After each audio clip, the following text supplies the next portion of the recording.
evening, everyone, and welcome to IndyStar Friday Night Live, presented by Bath Experts, the only show that takes you to all of the week's biggest Indiana high school football games, wherever you are. So you won't miss a single jaw-dropping play, a thrilling finish, and you'll see all of the gridiron stars of tomorrow, today. I'm your host, Justin Mack, coming to you live from the IndyStar newsroom, and to my left is the man with all the answers, IndyStar sports editor Matt Glanesk.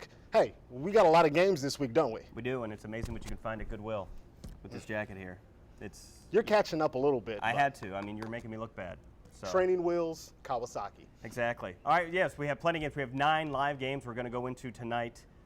Especially, there are 2 huge games that we're going to be keeping our eyes on. There's obviously going to be Center Grove versus New Pal, brought to us by the CG Gridiron Network. Then we've also got Columbus North versus Columbus East, IHSA Champions Network. Probably one of the biggest games in the state is going to be Trinity, Kentucky at Warren Central, courtesy of the MIC Network. You can watch that game in its entirety on IndyStar.com as well. Trinity beat the #1 team in the state last week. That was Carmel. They get another shot at #1 this week, being Warren Central. The last 2 times these guys have played the last 2 years has been 42-41. Each has won a game, so there are going to be fireworks in that game. I mentioned the Columbus North, Columbus East matchup. That's the Battle of Columbus, always a great rivalry. Very little separates them. I think the last 35 years they've played, the series is at 1917, so really a narrow rivalry there. Lafayette Central Catholic at Garin Catholic, brought to you by Indiana SRN. Shenandoah at Heritage Christian, also brought to you by Indiana SRN. The Southeastern Sports Network, the kids up there at HSC are bringing us HSC at North Central. HSC's coming off a nice win over Lawrence Central. North Central coming off a really tough loss to Fishers to open the season. And then we have Franklin Central at Roncalli, courtesy of the Rebel Media Network. Then Martinsville at Bloomington South, courtesy of MHS Rewind. Those are the students at Martinsville. And then our final game we'll have is Tri-West at Plainfield, brought to you by Audio Sports Online. Plainfield's coming off a win. Tri-West is coming off a win. Plainfield beat Greenfield Central last week. Tri-West beat Lafayette Central Catholic as well. Right on. And that's a stacked slate of games. Shout out to all of our partners who are bringing that to us. And we're going to bring you a live look-in at one of those games right now. It's, again, one of the big ones you mentioned, Warren Central taking on Trinity, Kentucky. That's #1 Warren Central. We're going to take you to that action courtesy of the MIC Network. Again, you can watch that game in its entirety on IndyStar.com with the action called by Logan Hunt and Daryl Morton Jr. They've been helping us out, and let's take you there right now, only like IndyStar Friday Night Live can. Warren Central coming off that 21-14 victory against Center Grove last week without Carson Steele, however. But the Warriors getting the #1 rank in the media poll. McElroy looking over the top and just overthrowing his intended target, Owen Francia. And it put a little bit more touch on that than he needed there, because he was open. He was definitely open. Saw the pump fake and got those shoulders into it. Seeing a good dose of different looks here from Trinity. Trinity on the offensive line has the junior Alex Moore, Cam Suddick, the senior, Colton Wessel, the senior center, as well as Jacob Conrad and Sam Lewis, all averaging out to about 240 pounds on that offensive line. McElroy rolling right side, plenty of time, under duress, back up the middle, looking to scramble. And this time he's going to be brought down strong there by Taz Relford, shedding his defender. Well, I tell you what, we saw the guys up front at Warren Central throw their blockers off, and they made it happen there on that play. They're going to have to continue to do that. Gain of 3 will again bring up a 3rd and 7 for the Shamrocks. Kevin Powell coming out of the game for Warren Central. See Marcus Cross in there. 4 men down on the line for the Warren Central Warriors. Empty backfield for McElroy. 3 receivers to the top side. Good jump from Cross as he gets in there immediately on McElroy as he is brought down for a loss. And I tell you, look at the Warren Central defense, absolutely hyped right now. Great first series for the Warren Central defense. Marcus Cross had a strip sack last week against the Trojans, 225, a senior leader for the Warren Central Warriors, getting a big stop on 3rd down. Already a better start to the game for Warren Central than last week. You know, Center Grove came down and they just marched the ball down the field at will. So absolutely a better start this week. Back to return is Eli Price standing on his own 15-yard line. Not a good one. Not a good one at all. Racolia getting a nice hop there as that's going to roll down to the 26-yard line and got a very friendly hop there, rolling about 25 yards or so. That's a Labor Day hop right there, I tell you, I'll kick it, let the ball do all the work. All right, that's a quick look in at that matchup. And again, we're going to be bringing you live look-ins and red zone action from 9 different games around the area. And of course, scores, updates, and highlights from even more games than that. So a packed show for week 2 of IndyStar Friday Night Live. And to keep you abreast of everything you need to keep an eye on, we're going to kick it over to our IndyStar High School Sports Insider, Kyle Niddenrip, with 3 things to look for. Well, Kyle Neddenrip here with our 3 things to watch here on Friday night. And number 1, I think, is going to be that New Pal at Center Grove game. A lot of build up towards that after last year. New Pal was able to beat Center Grove 31-9. This year coming back, Center Grove's going to know what to expect. They're not going to be they're going to be ready to play. But I think New Pal's got the kind of team that can do this again. Charlie Spiegel, of course, we've been keeping an eye on him. Still more than 200 yards away from the rushing record. It'll be tough to break it this week, but he's definitely closing in. This should be a great environment and a great game on Friday night. Really looking forward to being there in person to see that one. Number 2, I think we'll find out the MIC was only 2-6 in week 1, and that's very unusual. Been the best conference, obviously, for a long time in Indiana, one of the best in the Midwest. Can the MIC kind of get it turned around in week 2? One team that did win, Warren Central, plays Louisville Trinity, and Trinity handled Carmel in week 1. Can Warren kind of bounce back and kind of stick up for the MIC against Trinity in week 2? They will host Trinity. Warren, of course, coming off that win over Center Grove in week 1. 21-14, so that'll be one of the highlighted games on Friday night to see if Warren can knock off Trinity. Warren might have found a quarterback. Kobe Moore moved from tight end to quarterback in the preseason, and I thought did a really good job in the second half. We'll be curious to see how he plays in week 2. Number 3, I think, is it's kind of keep an eye on the teams that played really well in week 1. Bishop Chatard got the mercy rule going in the second half against Brebeuf Jesuit. Did not expect that to happen. A 35-point lead. Ended up winning that game handily. I think they might be the best team in Class 3A or right at the top. They go to Northwood, a really good 4A team. That'll be a tough road trip for Chatard. Curious to see how the Trojans do. And then, Avon coming off a good win. They played Ben Davis in week 2. Ben Davis played well in the second half in that loss to Brownsburg. And can Avon kind of keep it going? A couple weeks out of that Brownsburg game. And speaking of Brownsburg, they go to Cincinnati St. Xavier. Will be another good test for Brownsburg before they get into HCC play. Brownsburg, of course, beat Ben Davis for the first time in program history last week. So those are 3 things to watch. Kyle Neddenrip for the IndyStar. All right, welcome back, and thank you for that insight from Kyle Niddenrip. Now we're going to jump back into some action. New Palestine Dragons at the Center Grove Trojans. Some big update and news in that game. Carson Steele is out once again for Center Grove, so that's a big loss for that team. But we're going to check in and see how they're going to fare without him on the field. Bring the offense back on the field or not, but you need to be very heads up as far as a fake kick. They're in a perfect position on their Center Grove side of the field. They only need 9 yards. Somebody could, Roudabush, I mean, he's one of their wide receivers, also comes in and does some, so he's obviously got a little bit of speed.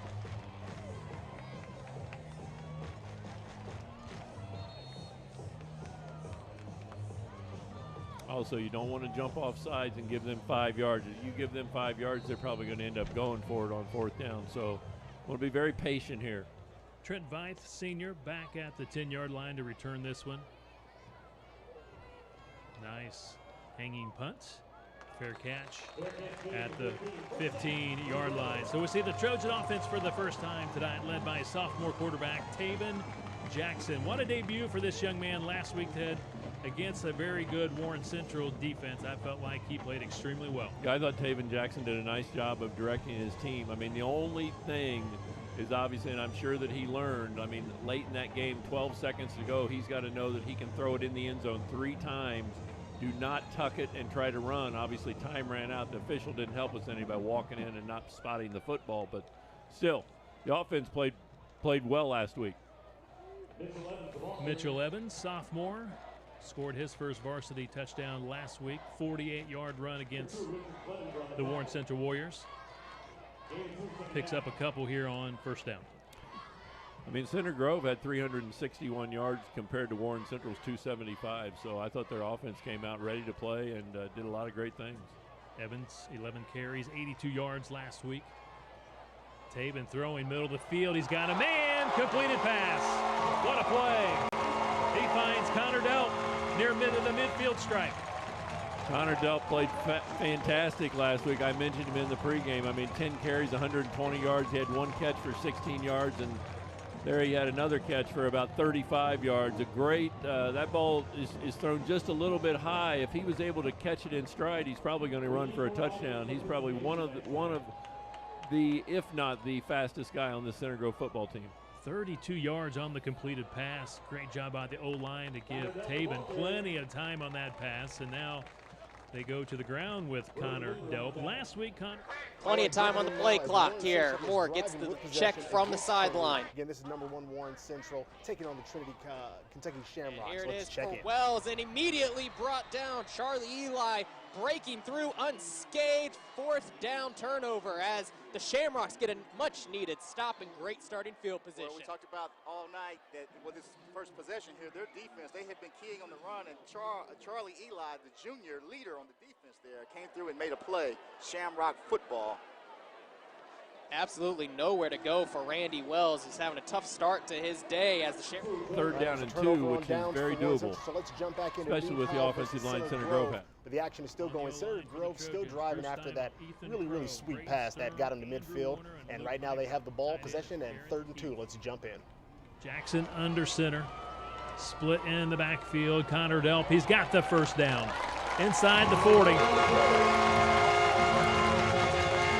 Well, Connor's not a very big guy, but we talked about him running wide and the speed that he has, but he also, gained a lot of yards last week running between that tight end and the tackle. That is where Center Grove gained a majority of their yards, not running right over the center, but running kind of out between the tackle and the tight end, and they did a good job with that last week and picked up a first down right here. New set of downs. Into Dragon territory. Mitchell Evans gets hit, rips away from the first tackler, spins. And that is a new player in the lineup. That is Connor Fruits. Great to see him back in the lineup. He suffered an ACL knee injury last year, his 2nd one of his career, and he did it against Pike. So his first run here at the varsity level here in 2019. Connor picks up a couple of yards. Brings up 2nd down and 8 at the 36-yard line. In that backfield tonight, Mitchell Evans, Jalen Goins, Connor Delp. We just saw Fruits. The split ends are Trent Veith and Mason Long. Taven Jackson in shotgun formation. Fakes the handoff, rolling, throwing, and led his man too much. He was looking for Connor Delp. He was, but boy, he's got a lot of open field over there in front of him. If he, just tucks that ball with Taven's speed, I think that he can pick up the first down and make it very, very difficult on New Pal in that situation right there. Defensively for the Dragons on the D-line, Kyle King, committed to Michigan State. He's a senior. Nose guard, Will Olive, along with defensive tackle Matt Brown. Linebackers, Richard Clevenger, Avon Jones, and Hunter. All right, going in, Lafayette, Central Catholic, and Guerin Catholic. Guerin's got the ball, going for it. Stood up. I don't think they're going to get there on like 4th down. It looks the officials got a mark short. It's going to be a turnover and downs. And Lafayette Central Catholic, the number 11 Knights will take possession from the number 5 Guerin Catholic Golden Eagles. And again, that action is brought to us by Indiana SRN. Commentators are Sean Kroll and Jimmy Young. So thanks to them for bringing us this action. You can't talk enough about that stout front. As you know, normally when you have a 3-4 look, that's something where you might be able to find some gaps. The linebackers have to fill with strength. Yes. But right now it's been the defensive line that has kind of controlled this senior-laden offensive line of Guerin Catholic. And that's the surprising part with the senior-laden offensive line for Guerin Catholic, that they're kind of getting dominated a little bit right now. Chance to see how Roach does here as he is split out.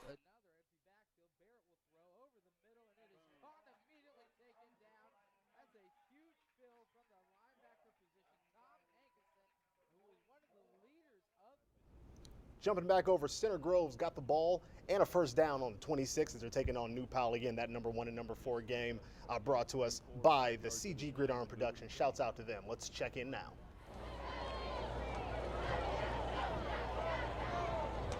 Football at the 27-yard line. Taven inside handoff. Hold on to that ball. I believe that was Jalen Goins. Jackson hooking the tackle for the Dragons. That's a gain of about 5, 2nd down. Jalen Goen, 6'1", 185-pound senior running back, his first run tonight.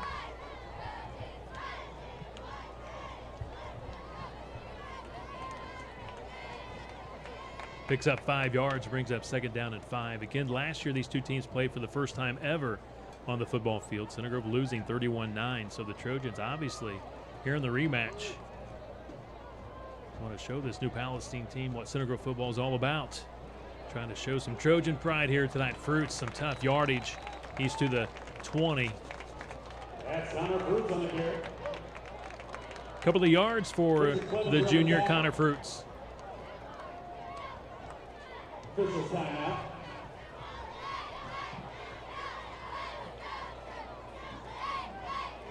Well, that was a tough run right there. New Pal's really tightened things up in that middle. It'll be interesting to see what Eric. I mean, you got 3 yards to go, 3rd and 3. I mean, you got 2 downs to pick it up. So let's see what he goes with.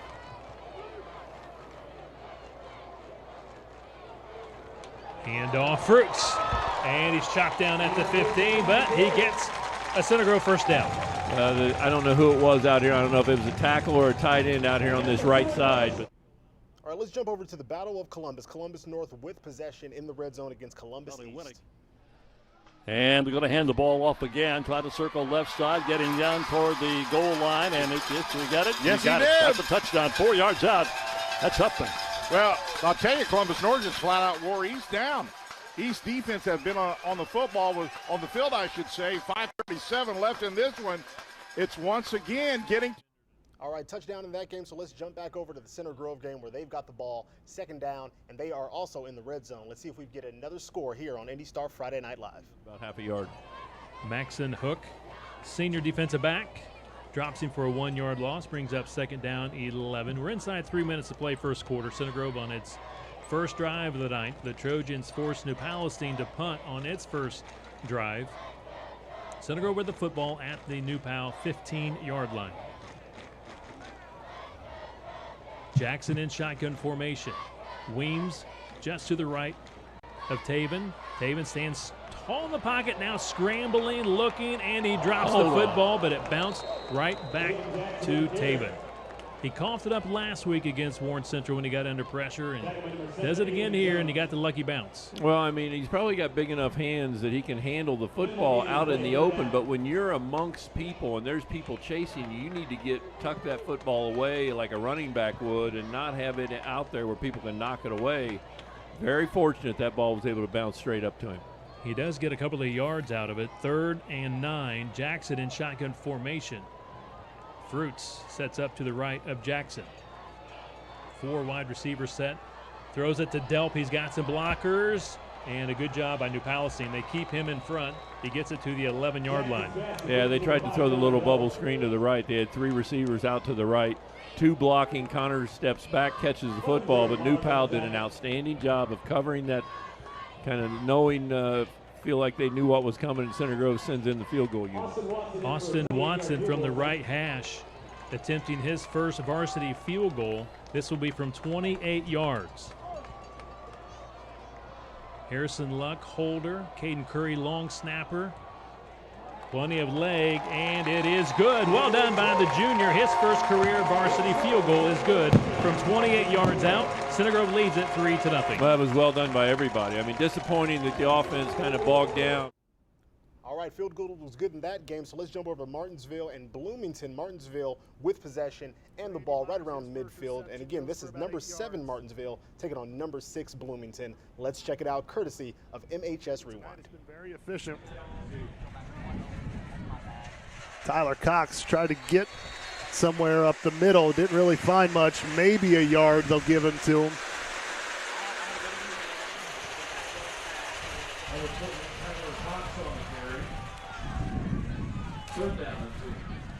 So 3rd down now coming up for the Artesians.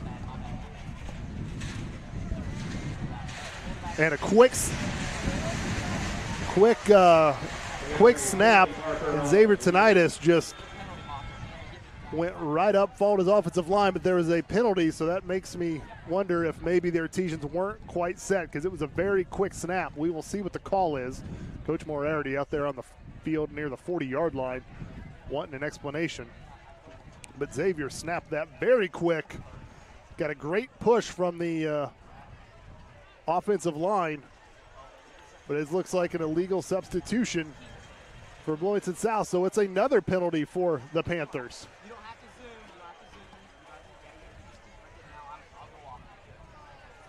It is declined, so the Artesians will take the run. I think they got more out of that than the penalty.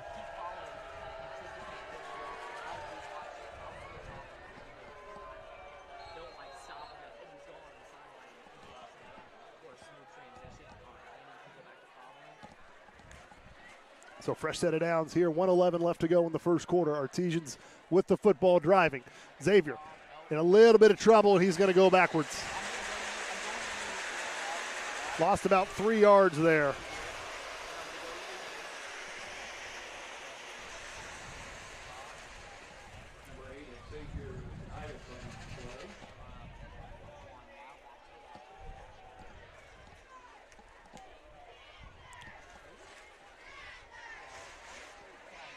Xavier's going to throw it. He's got a man. Nice diving catch. And that is Craig Wesner.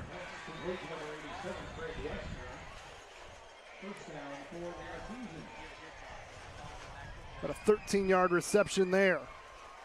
Xavier tonight has been very efficient in a quick handoff here, but I think that's Will Nix who got the football. We'll see if he gets a yard or not. I don't think he got much of anything.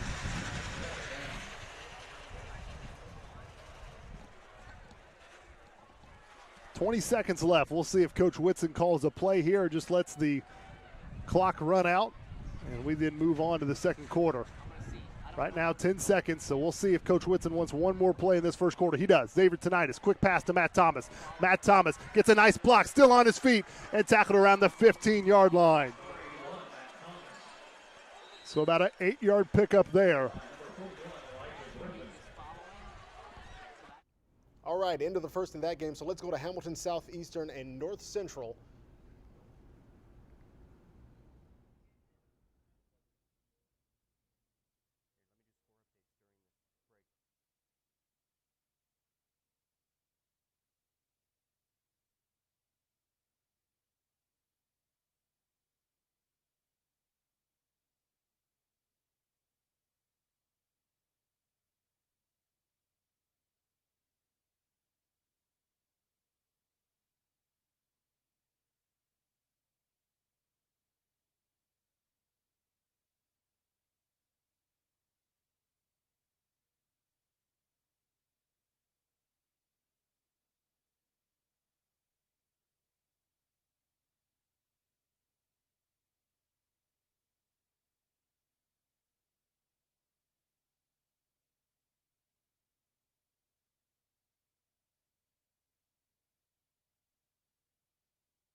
All right, going over to Trinity and Warren Central. Again, that big matchup, our MIC Network game of the week that you can watch in its entirety on IndyStar.com. And Matt, let's update with some scores from around the area. Sure thing. Lawrence North leads Marion 7-0. Donovan McCulley having a fantastic first quarter there.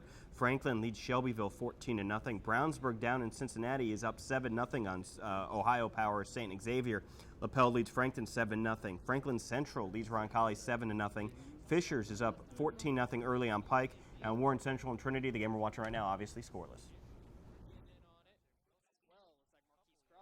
We have a man down with the helmet. Like Mason Hardy going to have to leave. Tosses on the players and trots off.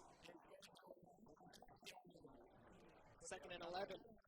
As Warren Central finally showing some resistance. Well, it was like they get to a point in the field, and they said, you know what, we're going to tighten. All right, kicking it over. Franklin Central's up 7-0 and in the red zone against the Roncalli Rebels. That action brought to you by the Rebel Media Network with the action called by Rob Brown and Dan Bauer.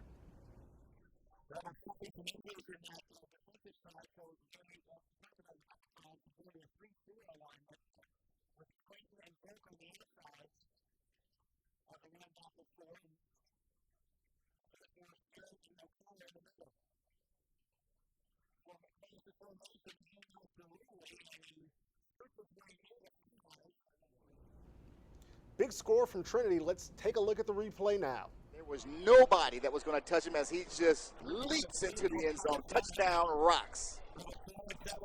How about that? A 42-yard touchdown play as Tucker finds his way right in. Looked like probably got tipped. Out to kick is Sebastian Matta. Safety kicker. McElroy holding. This one's up.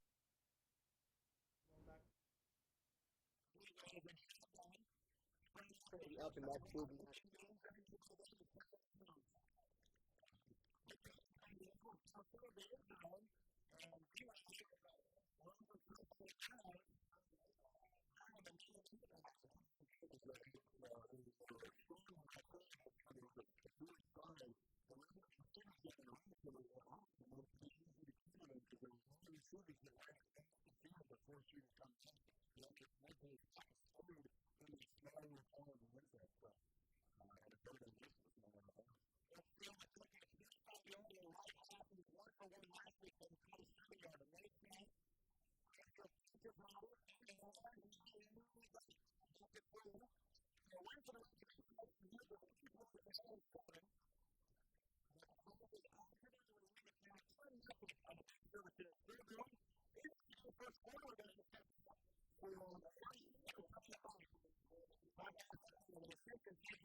That one, if it was hauled in by Andy Myers, it would have been 6 points. However, South. And I want to thank Eric Meyer again for calling that action for us, courtesy of MHS Rewind. 4th and goal.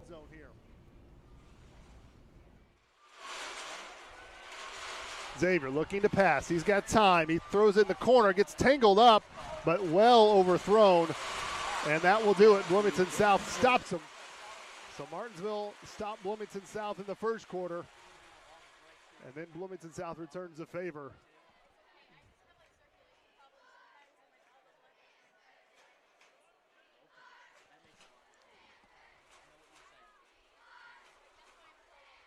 So the drive stalls there at the 10-yard line. A 2-yard run from Will Nix. 2 incomplete passes for Xavier tonight is still Xavier. That's only 3 incompletions for him tonight. So Mason David gives it to Maverick Thierry. Thierry gets drugged down. Will Nix, number 44. Thierry gets it across the 10 to about the 11-yard line.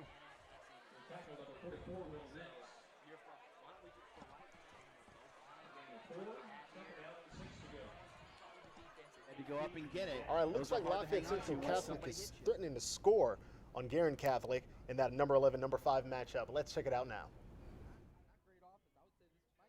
Down territory, and of course they're going to take a quick time out. I was just going to ask you that. This was 2 down territory. We're going to step aside real quick. So 0-0, 41 seconds left here in the opening quarter. All right, they're going to commercial. Right in front of TJ Simmons, the center for Warren Central. Moore back to pass over the middle, going through Atkins' hands, and not going to be racked in there by Clark either. A freak play went through one guy's hands, and no one could get their hands on it. It did, and I think that's one of those situations where it talked about Moore has have to calm down because there was a play there to be made.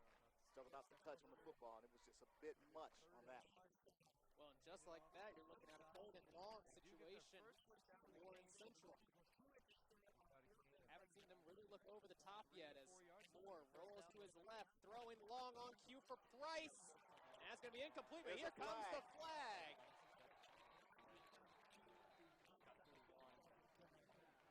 See a couple of flags on the play as the laundry has come out. Well, I like the fact that they rolled Moore out. I don't like him throwing across his body like that, but I tell you what, the touch was there. As he throws out here. And got a little bit of air on it. You see Jack Dingle right there, number 29, just never turns his head, gets right into the chest of Price. It looks like a good call from our angle. That was a pretty good call. I mean, it's penalty all day long. Now, not giving the official anything, much else to call. And once again, good recognition there from the offensive coordinator and Warren Central. As you see, Price getting lined up on a linebacker and taking advantage of it. Absolutely.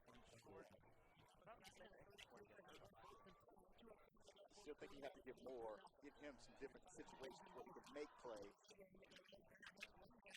Here comes the officials. Kind of conversation on where exactly this spot should be. Regardless, it's going to be a first down for Warren Central. With 10 of 7 remaining in this second quarter. 7-0 ball game. Shamrocks got an early score here in the second quarter. Tucker won 42 yards for a score off of a straight play. Have to settle out now. Ball to 43-yard line. Moore handoff. Wells up the middle. Breaks a couple tackles. Falls forward for a 9-yard. All right, and welcome back to the studio again. That game between Trinity and Warren Central, 7-0 in favor of Trinity. And Matt, let's check out some highlights from some games around the area. Let's. All right, the first one we're going to show you is a Fisher's touchdown here. This is Reggie Cook-Graham going to catch it from Marcus Rue. 7 points Fishers. Nice. And they lead 13-0. I said 14-0 earlier. They had missed the extra point. 13-0. They lead. Second highlight is going to be Lawrence North. This is Donovan McCulley. He's got offers from Indiana, some other schools. He's just going to nice QB sneak. He's a big quarterback. They have actually compared him a little bit prematurely to Cam Newton. Obviously, that's some heavy praise. He's not Cam Hopefully, Newton. he's a better dresser than Cam Newton, though. Please, none of those hats. And then we got Carmel's defense here getting a safety against Noblesville. Carmel leads Noblesville 9-0. So the Greyhounds are trying to get back that swag that they lost last week when Trinity, which is now beating Warren Central, really handled them pretty easily. Trinity's nothing to play with right now. They are. I'll run over some scores real quick for you. Lawrence Central leads Lafayette Jeff 7-0. Heritage Christian is up on Shenandoah 14-0. Heritage Christian has not allowed a point so far this season. HSE leads North Central 6-0. Brownsburg adds a field goal. They now lead St. Xavier 10-0. Franklin added another touchdown, 21-0 right now over Shelbyville. Covenant Christian leads Traders Point 7-0, and Westfield is up 14-0 on last year's 5A state runner-up Decatur Central. So a lot of scoring happening, a lot of action. But right now we're going to take a word from our sponsor, Bath Experts.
Week 2 of IndyStar Friday Night Live, brought to you by Bath Experts. And again, if you want to check out this entire show and, of course, our MIC Network Game of the Week, you can do that on IndyStar.com. If you're at one of the games or you're checking out one of the games while watching us, share your thoughts on all those big highlights, those movers and shakers, and these big matchups by using that hashtag IndyStarFNL.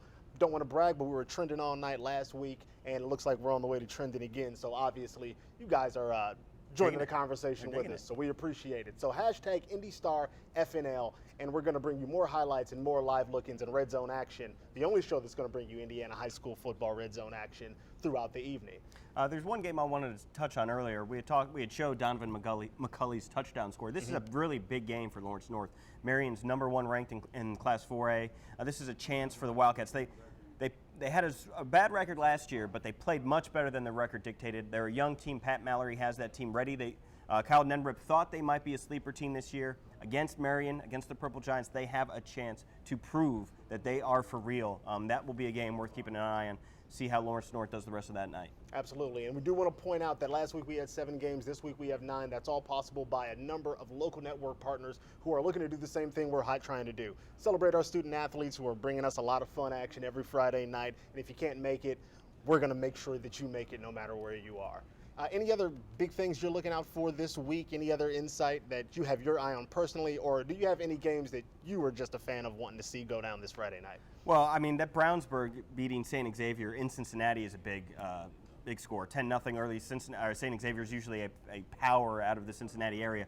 Brownsburg has looked the real deals. Kyle Nendrip, again, I'm going to name drop him. He thought Brownsburg had a chance to be a state title contender, and there hasn't been a 6A champion not to be a mixed school in quite a while. So if they come out of the Hoosier Crossroads Conference, Brownsburg has a chance to be a state title contender. Right on. Well, share your thoughts using that hashtag IndyStarFNL. And let's jump back into some live look-in action. We're going to kick it over to Bloomington South, who has possession against Martinsville. Let's go right now. Check the 47-yard line, 4-yard carry there.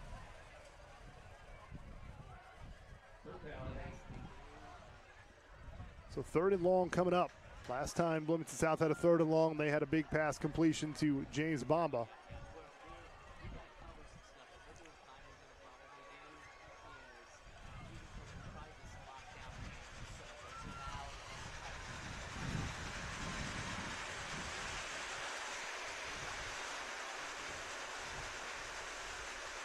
Takes the handoff, play action. David has time. Now he's got pressure. He's scrambling, going backwards, and he will be sacked out of bounds.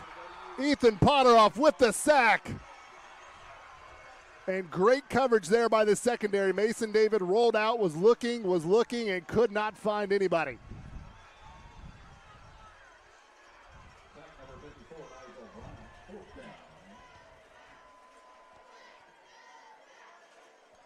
And Ethan Potteroff with the sack. There's some pressure that forced Mason David to roll out. Ethan Potteroff got the final sack, but great coverage by the secondary. Like I said, Mason was rolling out, looking downfield, just could not find anybody. And that brings up a 4th down, and now I think there's some personnel problems for the Panthers, and they are forced to use their 2nd timeout.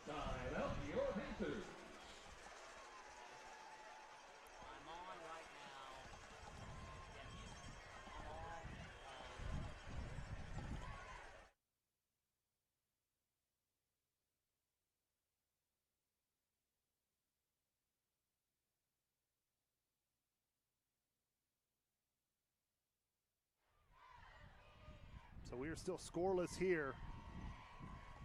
All right, let's kick it back over right now to the Trinity Warren Central game. This game progresses, and again, right now, Trinity 7, Warren Central 0, trailing, but trying to even things up. And let's take you to the action as Warren Central has possession and an opportunity. Price well covered, incompletion. And that was one of the passes. We talked about the rushing there. May have been a little short as well. There's 4th down coming up. What are we going to do here? See that punt team come back out onto the field, so the drive stalls for Warren Central after that face mask penalty. It did, and they haven't gotten deep into their territory at all tonight. So that's what they have to be able to do that, sustain a drive, and they hasn't been able to do it. Or break a big play up. Let's take it over back to Roncalli, looking to score to close the gap as they're down 10-1 against Franklin Central. And they did. Touchdown. Touchdown. I think that's Baron Hubler with the score there.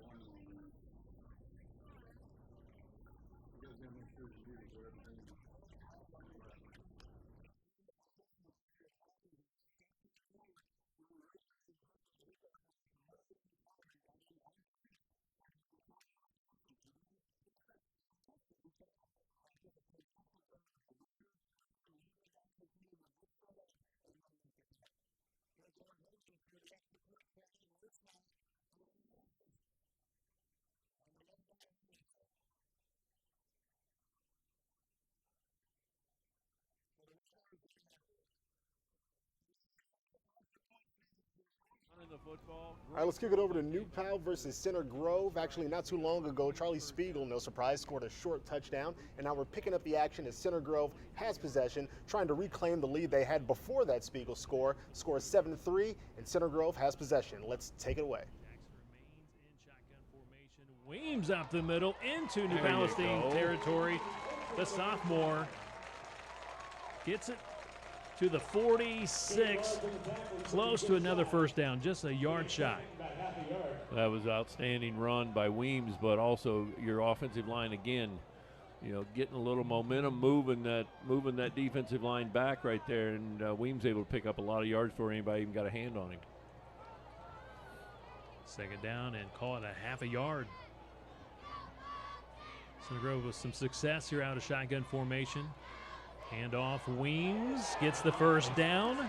Flag out. It's going to be face mask against New Palestine. It appeared they ripped him across the face mask. Boy, that was a really tough handoff right there. If you watch that again, it looks like Taven didn't know if, you could see he didn't know if Weems had the football or not, but King had a hold of the face mask, and that'll be 15 yards and a major. I think they're just going to give him the 5-yard variety. The way he ripped at it, wow. He brought him down. He turned him around. Yeah, he twisted him. That could have been, for sure, 15 yards. God. But they only say 5, and Coach Moore wants an explanation from the sideline. First down, Trojans at the New Pal 37-yard line. Taven remains in shotgun formation. A big hit on Weems. Gets maybe a half a yard to a yard, and that's about it. Great job by the New Pal. All right, well, let's get you some score updates real quick. Rebuff Jesuit leads Tech 12-0. Franklin, again, keeps piling it on Shelbyville. It's 28-0 there. Carmel leads Noblesville 16-0. Avon, in a defensive battle against Ben Davis, they lead 3-0. Lawrence Central leads Lafayette Jeff 14-7. And Westfield leads Decatur Central 21-0. Looks left, throws left, and completes it inside the 30 near the first down sticks. Looks like it is a first down. Trent Veith. I don't know the spot on the other side. The guy was 9 spotted yards. it up. Looks like, Ted, it's going to be 9 yards, 1 yard shy of the first down. All right, kicking it back over to the Warren Central Trinity game.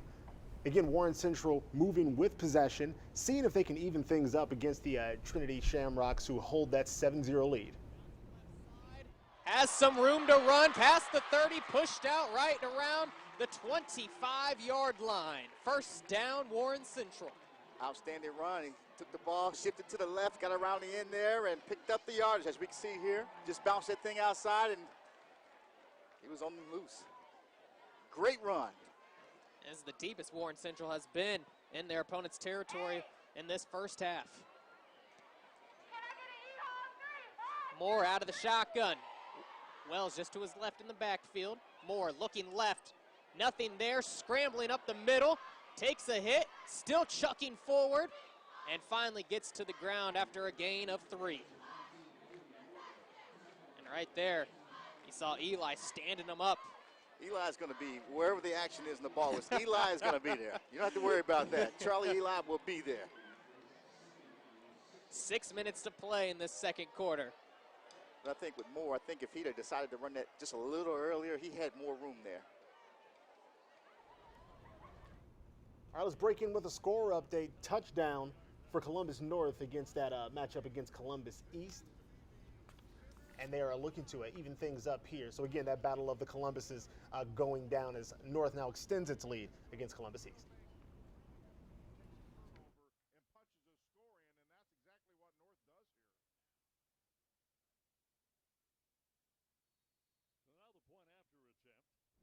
And we're trying to keep the scores coming at you fast. Center Grove now marching and in the red zone. Again, looking to reclaim that lead against New Palestine if they do get into the end zone and don't have to settle for a field goal. Let's pick up the action now. Hands it off. Connor Dell. He tries to get outside. He slips a tackler and he runs out of real estate out of bounds. He steps out at the 9-yard line.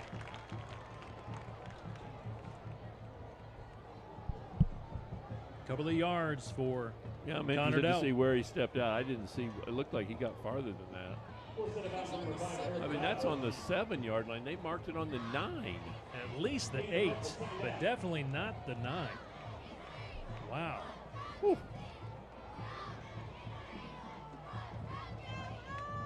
Second down and 8. Whistles, timeout, Center Grove.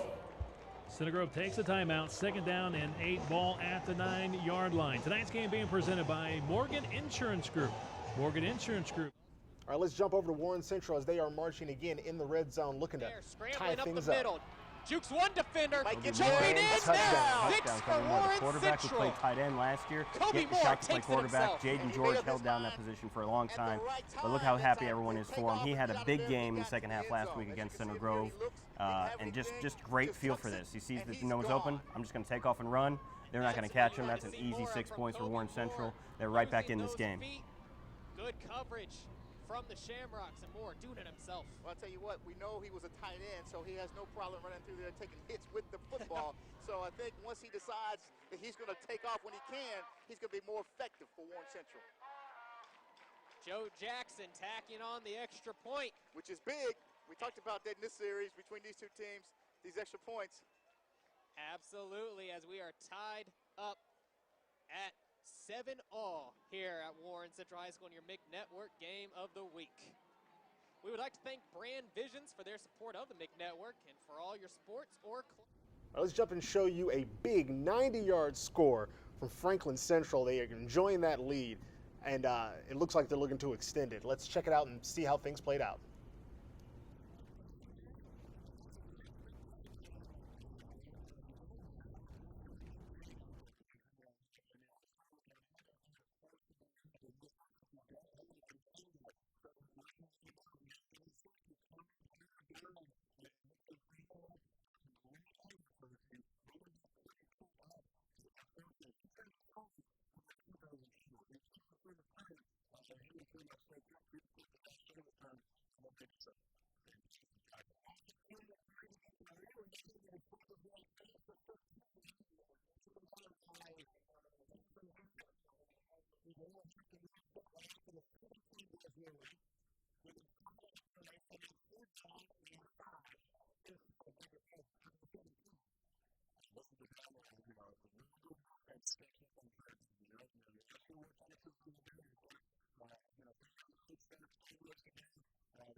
All right, so that wrapped up that long scoring drive for Franklin Central. So let's jump in on another drive that's in progress by Trinity against Warren Central. They're looking to run up that score as much as they can. Let's check it out and see if they can reclaim the lead they had for pretty much all the first quarter.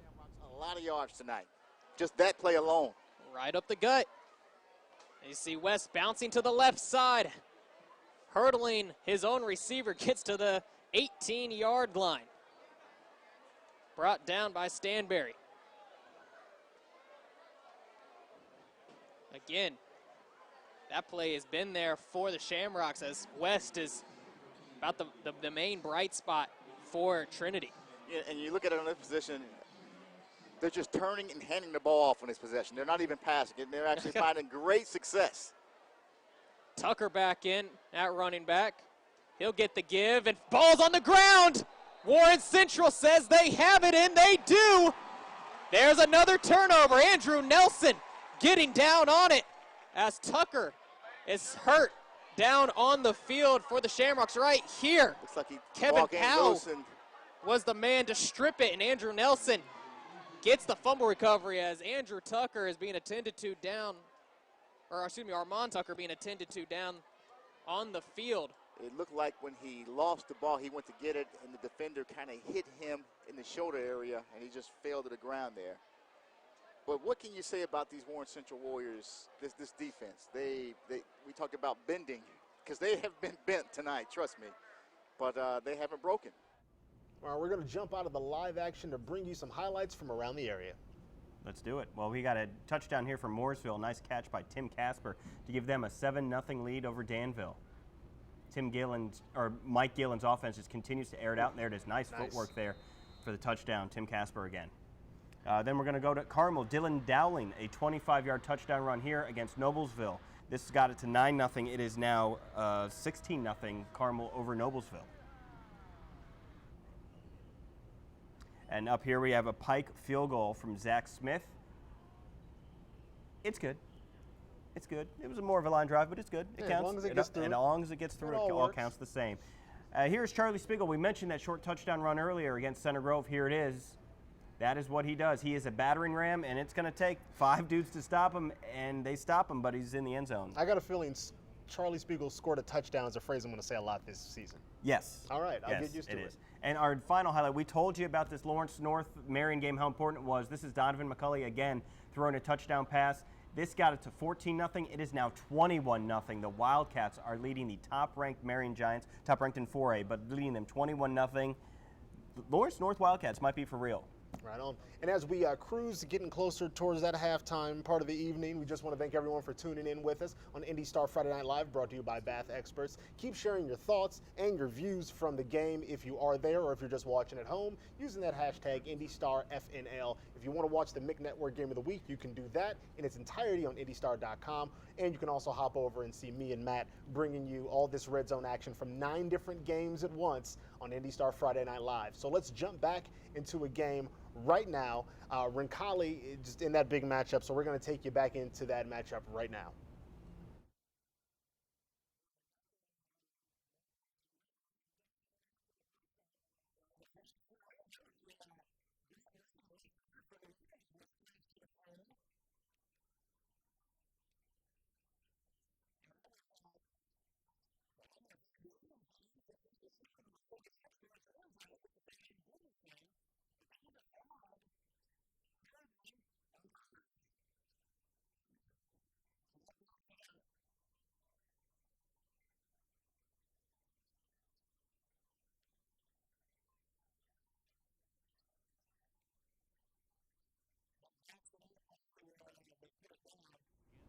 All right, let's take a look right now as New Pal is driving with possession against Center Grove. Right now, that matchup is 7-6. Looks like Center Grove is still trailing, wasn't able to convert after their last score. Let's see what happens next. He is nursing an injury. It is a leg injury. He did not play last week, obviously did not suit up. He is not suited up for tonight. I don't have any inside information, but other than I've heard it'll probably be week to week with him. That's what I heard. I talked to a couple parents that are pretty much in the know, and I mean they said that it was just week to week. You just have to wait and see. So remains first down. He airs it out here to the Center Grove sideline, and it's an incomplete pass. Flag thrown. It appears it will be pass interference against Brayton Spetter, the junior defensive back. That'll be 15 yards, so that'll take it down to about the 17, 18-yard line.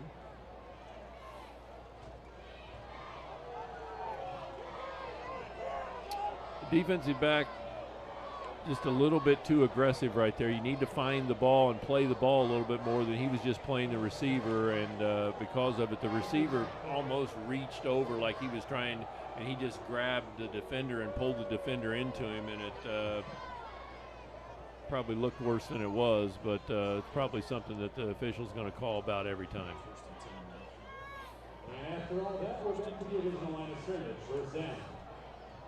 Yeah, it was 1st and 25. Now it's 1st and 10. So that's a huge, huge break. There's still 50 seconds left on the clock. Hit in the backfield, Spiegel losing yardage. Well done by big number 94, Austin Booker, 6'5", 230-pound Well, junior defensive end. He does a nice job on the left side coming, kind of following the pulling guard, and before they can even get into that play. As I said, our linemen, when they go one-on-one against Spiegel, they're pretty good. They can take him down. But when he gets one-on-one against a cornerback or a safety, I mean, he's trying to run you over. Loss of a yard. Timeout called by the Dragons. Stops the clock with 42 seconds left to play here at Ray Skillman Stadium. We're in the first half. For the Center Grove Trojans, 3 offensive drives tonight, Ted, twice resulting in field goal. All right, let's kick it back over to Trinity and Warren Central. Right now, the Shamrocks have possession around midfield. 3rd and 2. Under 3 to go in this first half. Absolutely huge possession here for the Shamrocks. Got to get a first down here. Got to take some of this momentum off this Warren Central side here because they are beginning to get hyped over here. They've been very aggressive defensively. 4 men down on the line. Man in motion. McElroy misdirection again to West, and he brought down. He might be short. Has him He's right not there. Gonna make it. Right at about the 46, 47 yard line. He's going to be short by 1.5 yards as Warren Central takes their first timeout of this half. Whew. All right, kicking it back over to Lafayette Central Catholic and Guerin Catholic. Right now, that score 14-15 in the second. And let's pick up the action right now. Shorter pass. Every cute quarterback, that's one of their favorite passes these days. Yeah, I think what he wanted there was to catch him deep and keep him going down the sideline. But if you can't get that, let the receiver adjust to it. Let him adjust to your pass as opposed to the defensive back. Yellow under center now. Hand off again, right side. This time, it's going to be Bumgarner. Another good gain on first down. You know what I like about it too is as he's moving inside between the tackles, he's moving around and going inside. He's protecting the football. He does a great job cradling the football and using his other arm to keep guys away so that there are no fumbles. You got to love that in running back of that caliber. Bring up 2nd down and 7. They are taking some time off the clock here, so be very, very decisive with what they do. Methodical. I've watched Chris Collinsworth a couple times. Thesaurus. Now handoff up the middle again, and this time it is staying on his feet. Close to another first down. Gus Bumgarner. Give it to him. First down and 10.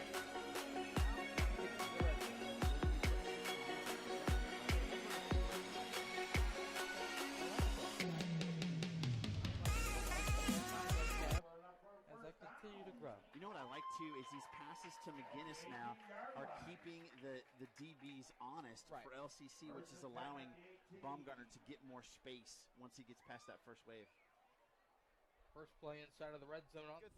All right, looks like HSC is in the red zone against North Central. They're looking to reclaim the lead here, 7-6, and let's pick up the action right now. What a throw and what a job by Andrew Hobson. Staying in the pocket, being calm, under pressure, with 3 guys going to hit him, and a really good catch by DeAndre Rhodes as well. Keep an eye on that Guerin talking about how he wasn't really getting involved, and here he is, 2 big catches on this drive. Right on cue. Clock ticking, 50 seconds left. Yeah, if you're HC, you want this to run a little bit. Yeah, we're going to run this down. Takes a snap, hands off to Nijay, and he is in for a touchdown, Royals. So it is going to be 12-7, 13. All right, touchdown there. Let's see if we can get another Lafayette Central Catholic in Guerin. Let's pick up the action right now. Getting the first down, and it will be a chance for another first down and goal. This time, Guerin Catholic looking to respond. It's been a game of responding, a game of redemption, and right now Golden Eagles a chance. So they're 7-yard line? Do you run it 3 times to keep milking that clock? You got about 2.5 minutes left. Do you expect them to pass the ball at all, or does LCC start to consider to use their timeouts? Judging on what I've seen in early football, it's going to be a crazy situation if you do decide to throw the football and it gets intercepted. We saw it last night in that Cincinnati-UCLA game. I formation. I brought in Cohen, you brought in UC. There we go. Deep back is going to be Bumgarner. Off to the left side, cuts it back over the middle, stays on his feet, and he is going to roll into the end zone. I'm telling you, man, keep those legs churning will get you nothing but positive results. That is. And a touchdown right there, yeah. Another score just that quick on scores IndyStar on scores Friday on Night scores. Live. That's how we do it here. Scores on scores on scores. So again, that's that Roncalli FCHS game.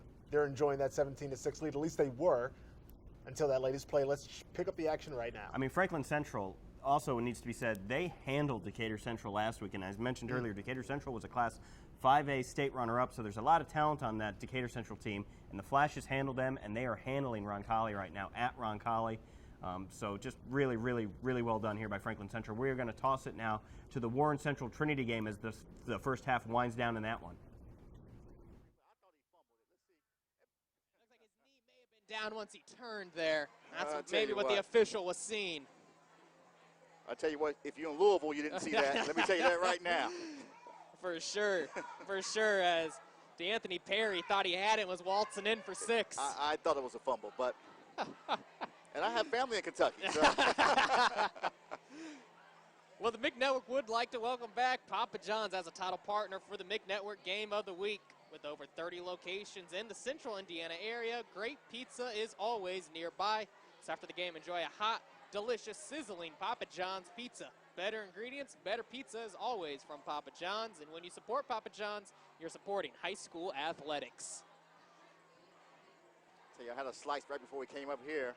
I doubt if I go back out to the truck, any of that pizza's left. I'll tell you what, doesn't get much better from there. Absolutely.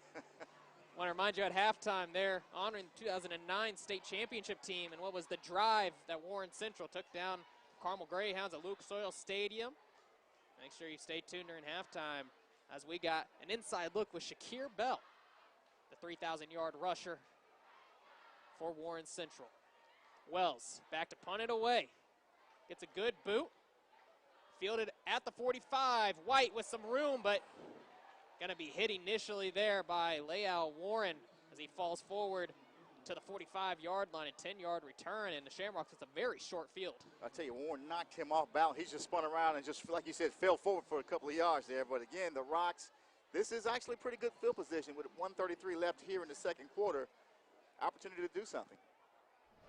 All right, let's jump over and take a look as Columbus North. East was ranked number 10 by the East. Associated Press and 9 by the. As they head towards the half, and let's see if they can extend it right now. And Columbus North played last week in the 8:30, the late game at Lucas Oil against Avon, and Avon really handled them pretty well. So this is a little bit surprising to see Columbus North do this to Columbus East, which is always a power. I think they've won 11 games every year the past decade. So Columbus East, Bob Gaddis, their team is always really good. So Tim Bless's team really up for the challenge tonight. This is up and coming right here. Now there's nowhere to go. Yep. And boom, he's hit and knocked away by T.J. Barkheimer. Well, 3rd down and 4, so North's got to find their best 3rd and 4 play. But still, East is still looking at that clock thinking they have still some time if they can get a stop here to get the ball back big. Probably Janet 4-down territory anyway. As the clock approaches, 2 minutes to go here in the second quarter. North taking all kinds of time here. And the handoff in the backfield again to Huffman. Huffman over the right Look side. at this. Huffman breaks Look through. at that. Touchdown, Columbus North. See, you just never know when you're going to get your scores. And there we go. There's our score. Take a look. Nice 1, move. 2, 3, Breaks the 4. tackle, and they're chasing them. 4 Columbus North Orange, continues making to put it up 5 on touching, Columbus but East right nobody now. brings him They down. really are. The little mighty This is Mike. a surprise. This I did not Just expect. absolutely putting on a Shows show you here anything running can happen the when you're football. watching IndyStar Friday Night Live. That's Their how it works. score for Columbus North here in the second quarter. Now the point after. And let's see if we get another score here. It's LCC and Guerin Catholic. Looks like Lafayette Central Catholic just had a big play, and they are threatening to try and close that gap that right now Guerin is enjoying over them in the second quarter. Let's check it out. He really is. This time play action fake. Barrett rolling right, has his man too high. And that, he's strung together some good passes, but that pass was a little bit more indicative of how he began the game. Yeah, but as he matures and gets more playing time, he'll get a better feel for those kind of passes, and he'll make better throws on that. But That's a tough play, but it's 3rd and long now. As looks like they've taken their final timeout, or did Guerin take a timeout? LCC with their final timeout. They want to talk a little bit about this 3rd down and 10. And Sean, let's talk a little bit about a couple of scores from around the state. And Leal Warren coming up with Warren Central, and the Shamrocks are in the red zone trying to tie things up against Warren Central. And you might be asking how Warren got that 14 points. Well, there was an 81-yard touchdown pass from Kobe Moore to give them there. And Kobe Moore, again, continuing to impress early this year in his first few starts at quarterback. Absolutely. And Trinity wants to tie this thing up going into the half. They got to work fast. Only 51 seconds left. Going to bring up 2nd and goal, and this is where it gets a little tricky with 1 timeout left, 51 seconds left. 2nd and goal, you want to come up with 6 here. You want to come up with 6, and you know it's amazing. We've seen a lot of things on this end of the field in the last year. Let's give you some halftime scores around the area while we're in a timeout here. This Warren Central Trinity game. Cecina leads Speedway 14-7 at half. Lawrence North, we mentioned that game against Marion. They're up 21-0 at half. New Pal leads Center Grove 7-6. Plainfield leads Tri-West 21-7. We'd hoped to bring you highlights of that game. Fortunately, we're having a little technical difficulties with that. And then Westfield leads Decatur Central 23-0. Here we go, going back to the action. Trinity trying to tie this game up at halftime. Remember, if you do want to watch that game in its entirety, you can do so on IndyStar.com. And let's actually kick it back over. They had to throw the commercial. Let's see what's going on again against LCC and Guerin. And what do you know? Touchdown LCC. Kinderman. Wow, what a play by the sophomore. A big-time play there. As you mentioned, it was the best, arguably one of the best defenders for Guerin Catholic. Having him in the backfield, it was Tom Huxon could not bring him down. Big-time play. 3 touchdown passes by the sophomore to 3 different guys. And this time, the extra point is through the uprights. And just like that, 1:47 left. All right, extra point good. Trinity at the 5, and a few seconds ticking away. Let's see if they can make it happen before the half. Again, McElroy, handoff West, pushing forward. And it's going to be downed at the 2-yard line, and a timeout called by the Shamrocks with 24 seconds remaining. And Trinity going to be out of timeouts now with 24 seconds remaining. Ball on the 2-yard line, 4th and goal. 4th and goal. And I'll tell you what, they've had some success in the middle of the field with the pound game. Let's see what happens. Do they go to it here? Do they stretch them out? Well, right here, I think the key word is momentum. Momentum. Whoever gets the stop here, if Warren Central makes a stop, if the Shamrocks score, they have all the momentum going into halftime. If Warren Central is able to pull. Well, let's check it out as Columbus East is driving just past midfield against Columbus North, and they've got a big gap to close. Let's see if they can try and do it before the half.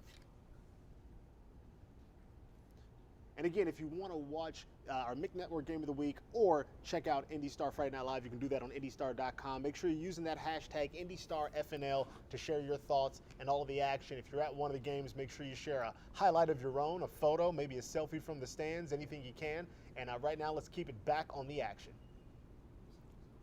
and I can give you some halftime scores as well. Fisher's up 20-6 over Pike. Avon up 17-3 over Ben Davis. North Decatur leads Edinburgh 28-0, and HSE leads North Central 13. That's plenty of leg, absolutely.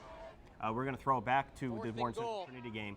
It is right there on the goal line. Let's see. There's 24 seconds left in the first half. It looks like they're going to kick the field goal, take the points. In a game like this, you take points from the game. It's blocked, and it's recovered by Warren. The Warriors going the other way. He's got blockers. He's got blockers for him. He's going all the way, but the play is dead. Wait. Are they still running? The play is dead. It doesn't The band is matter. on the field. The band is on the field. I love it when the band is on the field. That is a big-time play. I don't see anyone signaling touchdown. I don't see the officials. Did someone step out of bounds early? Let's wait for some clarity, but again, big moment there, and that's got to be tough. You think you're going to secure 3 points to go into halftime with less of a deficit, and you get that kick blocked and then scooped up. So score or not, that's got to be tough for Trinity going into the half and hoping to actually close that gap. And that's the respect Trinity has for Warren Central's defense down there at the goal line, deciding to settle for 3 points when they could have tried to punch it in. Like I said, the last 2 years these two teams have played, it's 42-41. Points are at a premium.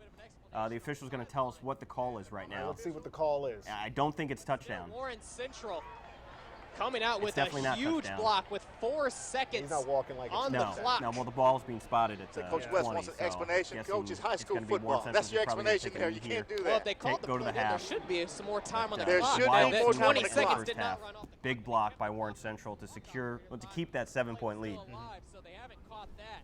The clock operator had no idea the clock was running out. He was watching the play. Let's just be clear, okay? So Warren Central coming out. There should be more time.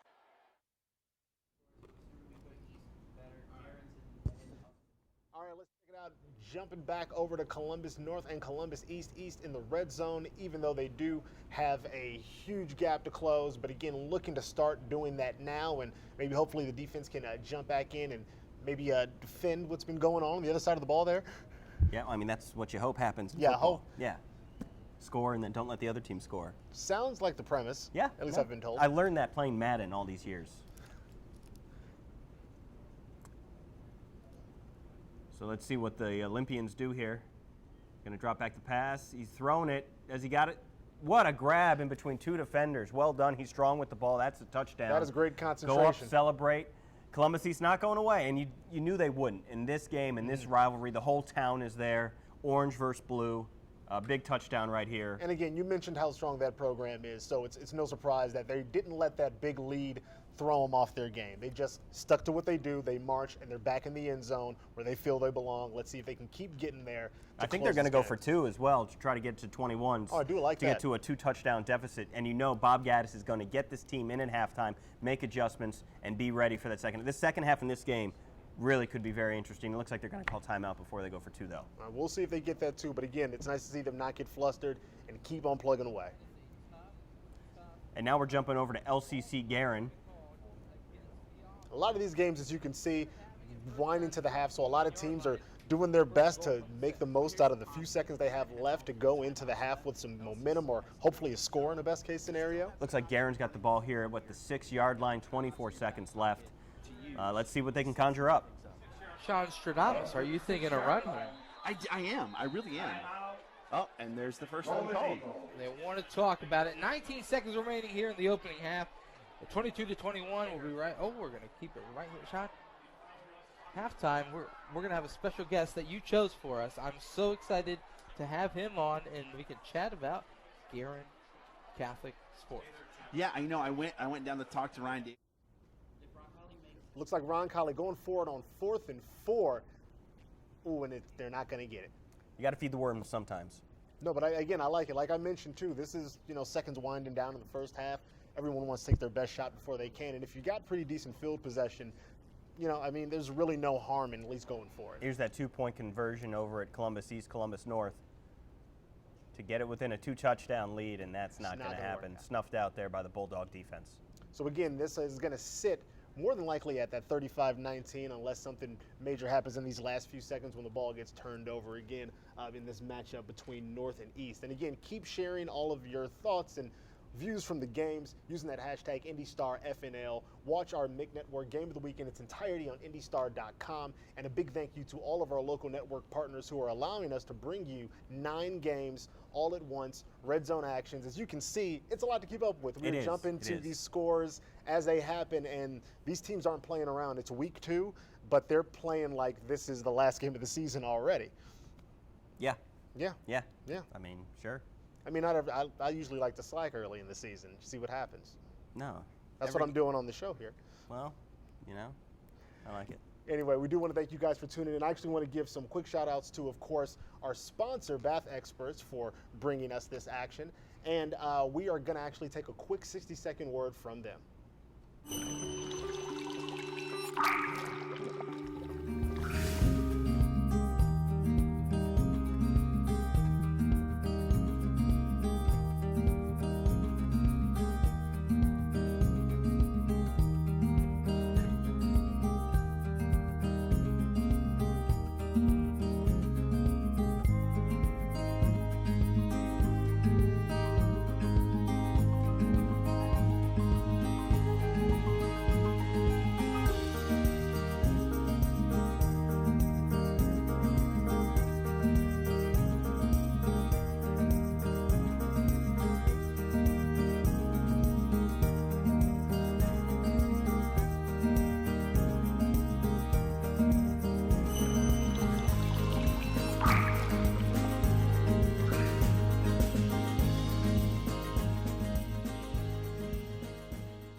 right, and thank you again to our sponsor, Bath Experts, for helping us bring you all the action here on IndyStar Friday Night Live. And Matt, let's check out some halftime highlights. Let's do it. Here we go. We have a Carmel touchdown pass.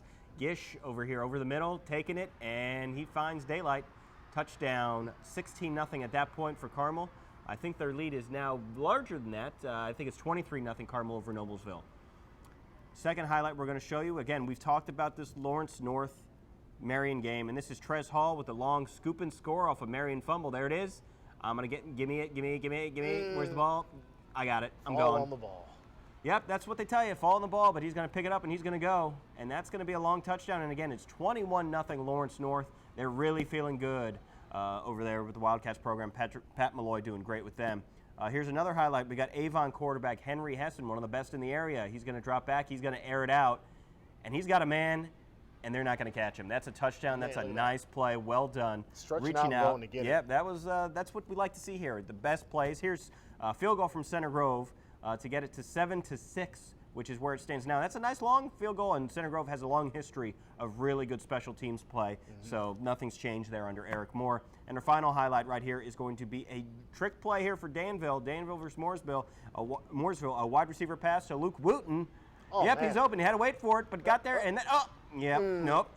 Well, it's not a touchdown pass, but it's down to the 10-yard line. It set up a touchdown for Danville. So another great game there. And I like a little trickery. Wide receiver that can throw, I dig that. Yeah, of course. Absolutely. And here on IndyStar Friday Night Live, we give you more than just live look-ins and highlights. We also give you that kind of behind-the-scenes, deep insider coverage that only we can, courtesy of all the IndyStar sports reporters that we have, including IndyStar High School sports insider Kyle Nittenrip. What does he have for us now?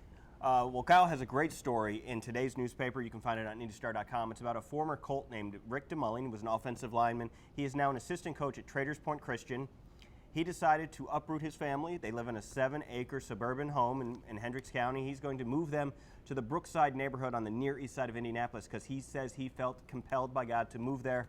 And he says he's just going there to be a good neighbor.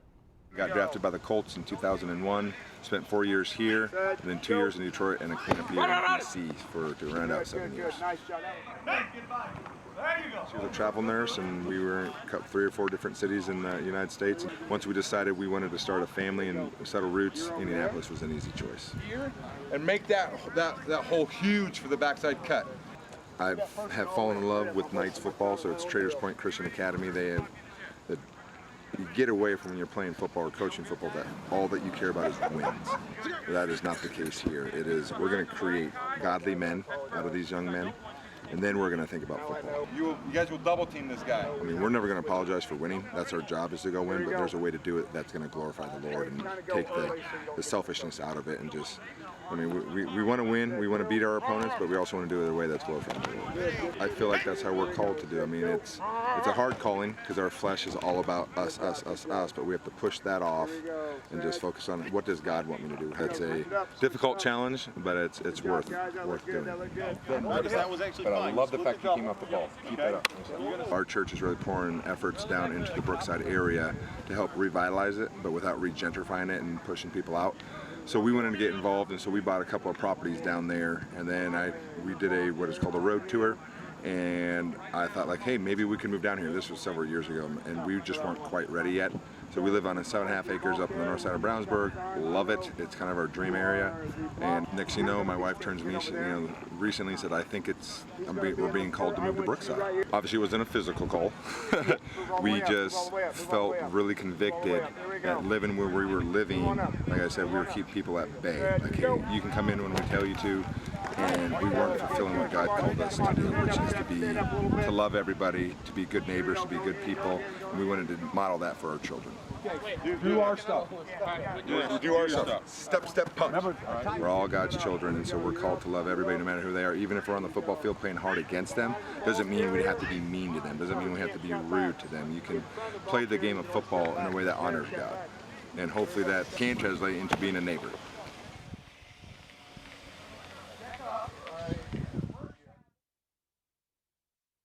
All right, welcome back to the studio. And again, a great piece by IndyStar High School sports insider Kyle Nittenrip and shot by IndyStar photojournalist Kelly Wilkinson. So awesome work by our IndyStar team for bringing us that story. Do we have any others? Oh, yeah, we sure do. We've mentioned him all day tonight. Donovan McCulley, the quarterback for Lawrence North. I said some have compared him to a young Cam Newton. That's obviously very high and premature praise.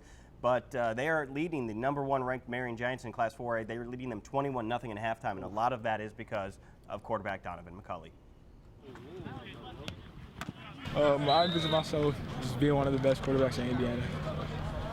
Yeah, last year we kind of threw him amongst the wolves, and as a sophomore, it's pretty much like, hey, it's your show. And maybe he wasn't ready, or maybe he was, but he didn't really have time to react. So this year, he has more ownership of the offense. He knows the offense. He knows what looks we're looking for, what the defense is going to give us. And he knows now he can control the whole offense. I think last year, he could just control one side, but now he has a grasp of the whole offense. So it'll be fun to see when we finally get going what he can do with all his toys that he has. Through injury, he had to play as a sophomore, and so he had to deal with our lumps and bruises last year. But he had some good games, and so now this year is just interesting. It is perfectly for him, and then we have receivers that are doing well. And I know LN, people don't think LN, people don't think pass game, but we'll surprise a lot of people this year. He's extremely coachable kid. I mean, he's very confident in himself, but he's not so confident that he doesn't listen to coaching. And he just tries to get better every day, and he wants to be great. And so he'll listen to coaching, he'll take a mouth chewing and stuff like that, and he's very good. I mean, he takes a lot upon himself. If I was recruiting him, I mean, he's the perfect guy for me.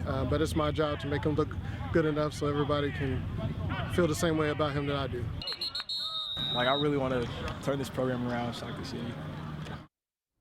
All right, and again, another great insider look from IndyStar High School Sports Insider Cal Nittenriff, always bringing us those great stories on and off the field. And we do want to take a moment to thank all of our local network partners who are making this possible. And again, we got 9 games this week, up from 7 last week. So again, all of these networks are helping us. We're not doing this on our own, even though I would love to take credit for everything. I can't. So I want to shout out all of our great network partners and the people who are calling the action across the region. So we've got Indiana SRN, commentators Jonathan Mathis and Keith Myers calling that action there. Rebel Media Network brought to you with the call from Rob Brown and Dan Bauer. MHS Rewind, Eric Meyer calling the action. The students are also helping power that production. We've got Audio Sports Online who are bringing us some action. Shouts out to them for hopping on the IndyStar Friday Night Live train as we keep rolling.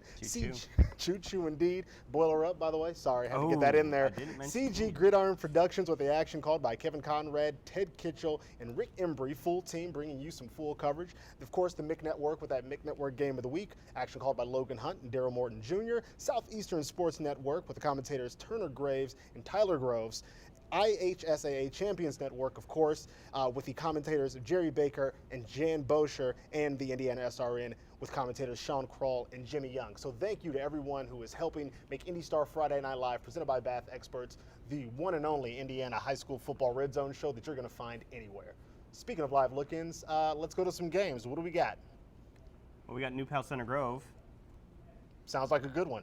It was 7-6 at halftime. Charlie Spiegel has thrown an interception, which what? Yes. You mean to tell me there was something Charlie Spiegel didn't score on? Correct. That's a shocker. Yes. Well, let's pick up the action right now. Again, the score 7-6 in that game. It's been a defensive battle, and Center Grove right now has possession, looking to take the lead as the third quarter kicks off. Grove holding by the Trojan O-line. Pass interference against New Palestine, so offsetting penalties will redo second down. Wow. We had offsetting penalties, I think, last week against Warren Central, and we have it again here tonight. So to remain second down and 7 football at the Trojan 38 as we begin things here in the third quarter.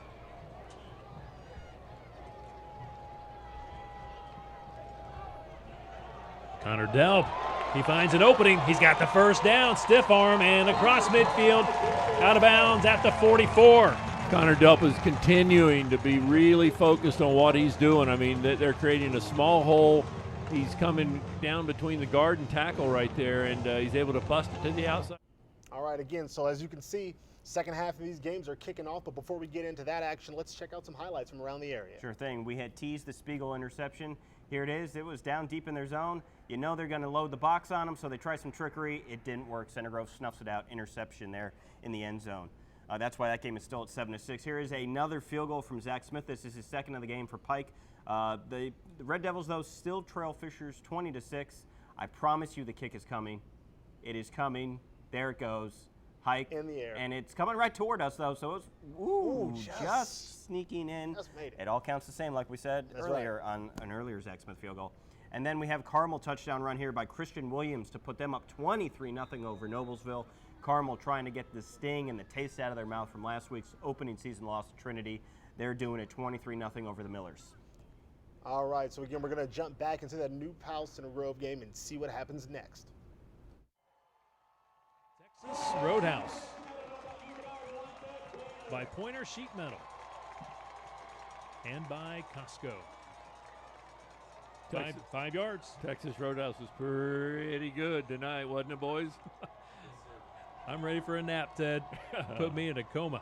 It was great food. Here comes Connor Fruits to the 24. This is what I expected to see more of this year, just dominating offensive line. Your backs just really putting their heads down and picking up yardage. You got a 3rd down and 1 right now. You know that New Pal is going to pack the box right here with about 9 guys. So everybody's got to find somebody and get a hat on somebody and pick up a yard, keep the first down moving. 3rd and short. Fruits picked up 4 yards on that last play. Mitchell Evans bounces off one of his blockers. He's inside the 20, first down Trojans. Yeah, big pickup, about 6 yards. He was hit right at the line of scrimmage, but bounced it to the outside and picked up an additional 5 yards right there. Now Center Grove was able to do this twice in the first half. Let's see what adjustments they've made now that they get down in the red zone to see if they can get the ball into the end zone. 6 yards.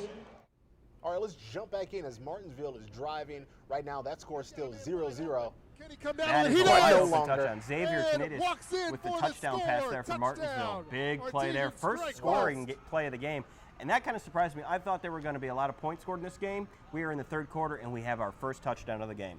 So again, the defense is proving that they do win championships. So again, big score finally breaks that 0-0 stalemate. Let's hop back into New Pal versus Center Grove to see if there's another score just moments away. Coming out of the locker room. 2nd down and 4 at the New Pal 12-yard line. Quick snap. Weems in there, sophomore, gets it to the 10. Gets a couple of tough yards. And you're right, Ted. This is when it gets tough. It gets tight in there. Right down here. I mean, New Pal's going to really stack the box. They're going to put 9 guys in the box and just they know that you want to run the football. This is where I would really almost like to see Taven to take the ball, fake it, to the back and then take it out around the end. He hasn't done that yet this year, where he's really faked the football and then run it himself. But he's got a great speed, and I think that he needs to help us get this football in the end zone. 3rd and a couple. Trojans need to get the first down. End around. Connor Delp. He's got the yardage, but a flag. Flag. Wow. Another flag. They're going to put holding most likely against Center Grove. Center Grove again had the first down, but it's going to be negated by a holding Let's see call. it here on this. Right there is where it was, 79. He had his hands outside. I mean, whether or not he was holding him or not, he got his hands outside. If he keeps them inside up there on the breastplate, and you can see him, he's upset in the huddle right there. So now all of a sudden, rather than 3rd and 1 or 2, it's 3rd and 11, 12. 3rd and 12 is the call.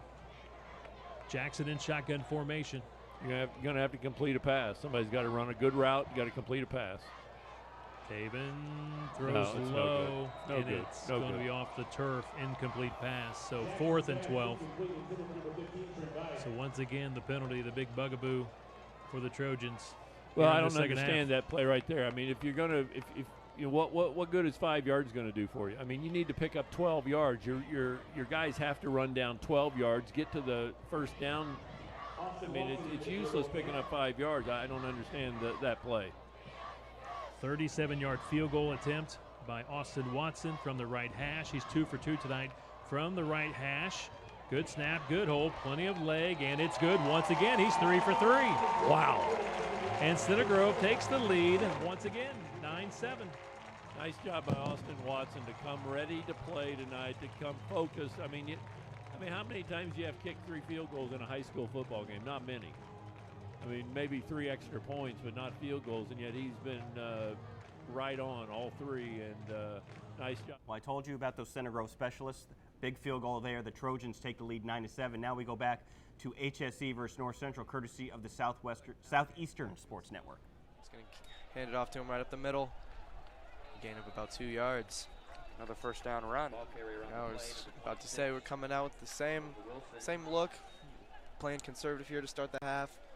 It'll be interesting to see if DeAndre Rhodes has another big half leading up for another big game, but it seems like every time they implement him in the offense, good things happen. So yeah. And Ben Boysen's also another one to watch out. Sounds like Bloomington South is driving after a big run. Let's see what they can do against Martinsville right here. Now it's a foot race, and tackled from behind, a touchdown-saving tackle.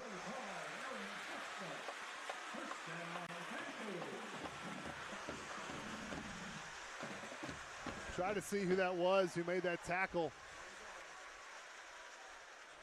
But just like that, bang, bang, Bloomington South back in business.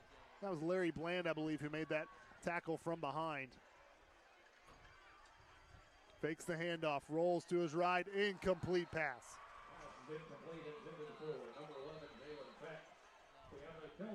And a penalty flag is thrown. We'll have to see what this is about.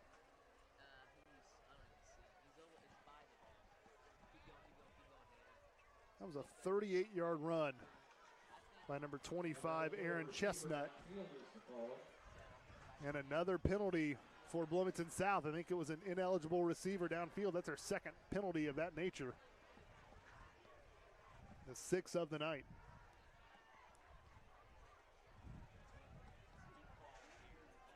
One thing, I know Coach Whitson is not a fan of the mercy rule. I don't think that is going to be taking effect tonight. It's been a tight one, 6-0. Martinsville with the advantage, but after the touchdown, Bloomington South is driving and threatening to put this in the end zone.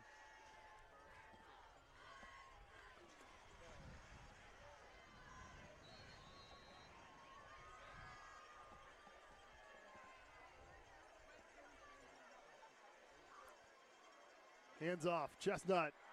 Good tackle coming up there.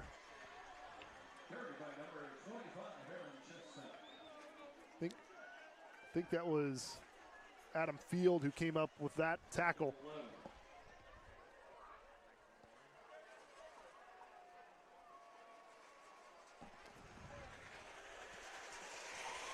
So 2nd and 11.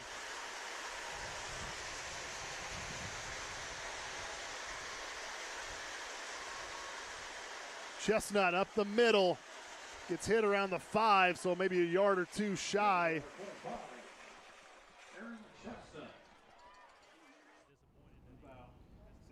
There goes Charlie Spiegel. There he goes, touchdown. That's a replay, but you wouldn't know it if I didn't tell you that. So New Pal, they are up now. They're kicking the extra point, so they'll go up 14-9 over Center Grove. That is Charlie Spiegel's 2nd touchdown run of the game. This game is living up to the hype. It's going to be close. We knew it was. New Pal beat Center Grove 31-7 last year. Kind of surprised folks.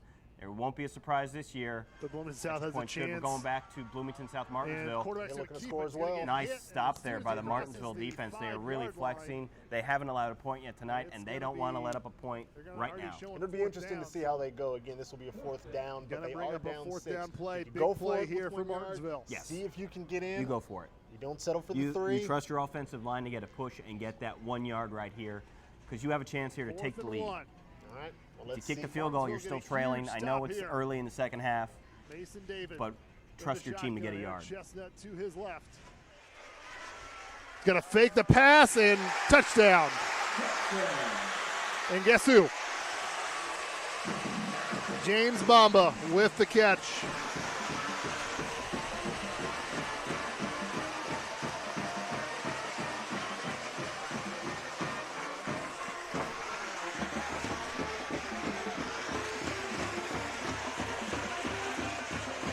Every time that Bloomington South needs a big play, a first down or a touchdown. Martinsville fans know this all too well.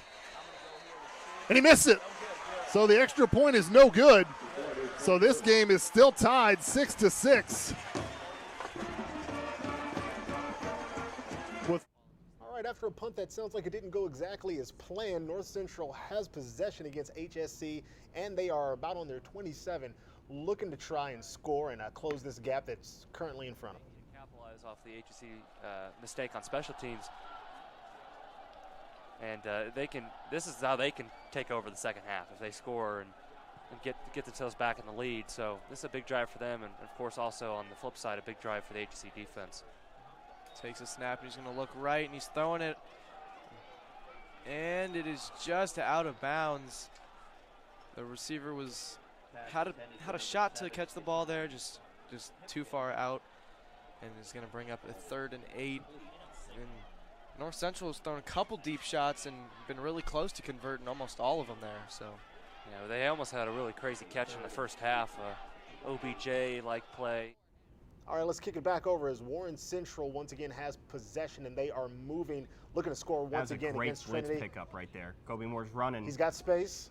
Was he past the line of scrimmage? I don't know. It's incomplete, so doesn't matter anyways. But that was a great blitz pickup. And again, this game has been pretty tight all night against these two teams. If you ask me the biggest surprise of the night, it's the score. It's 14-7. I've said again and again, the last two times these teams have played, it was 42-41. Again, though, that was when Warren Central had the triumvirate of Jaden George at quarterback, David Bell at receiver, and Romir Elliott at running back.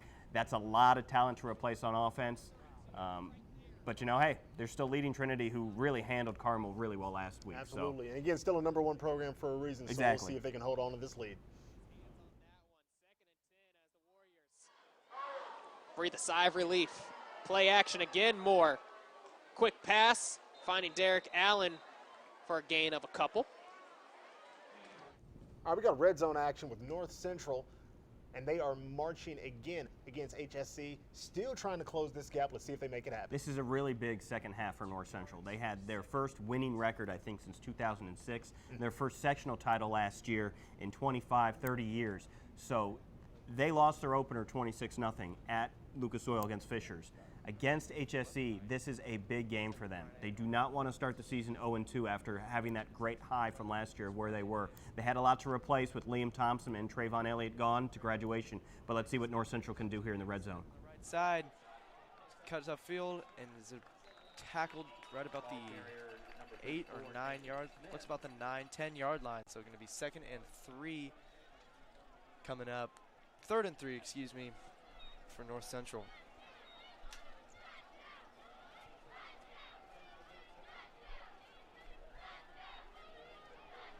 Be interesting to see what the Panthers do here. It's kind of an in-between play where you can run the ball and still pick it up, or it's kind of also far enough away that it could be a passing down as well. So be interesting to see what they do. Takes a snap, looks quick left, over the middle, and he's caught. And that is going to be a touchdown, North Central. Just floated the ball over the defenders there.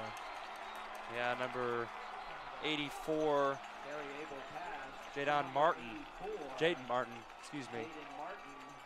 And we talked about him in the first half. He's a big target. He had a really good catch early in the first half, and this time he catches it for a touchdown. So good drive by the Panthers. They have come out ready to play in the second half, got a stop on defense when the Royals had the ball out of the half, and then took advantage of the special teams mistake. So with this PAT, they could take the lead and take the momentum going forward for the rest of the second half. Not the start that Coach Morris and company wanted. Oh, what do they call it? They called a penalty. Wow, that is. I didn't even see it. That's my fault. I didn't see that one either. It's a big call.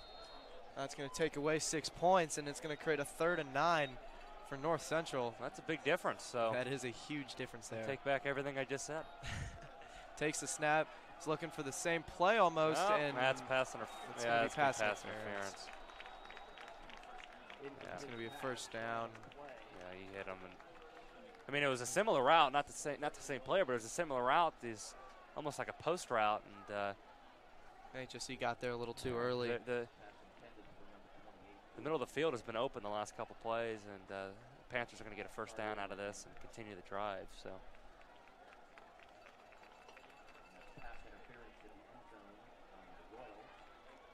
Pass interference will create an automatic first down, I think. Well, it's not automatic in high school, so it should be half the distance. So it looks like it still might be a little bit short. Wow.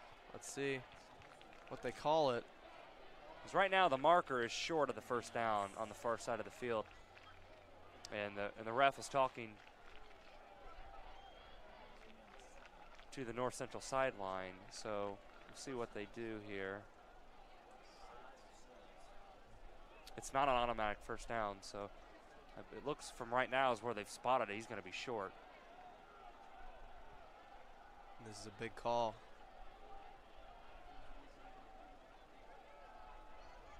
Because they're so close to the end zone, it's half the distance.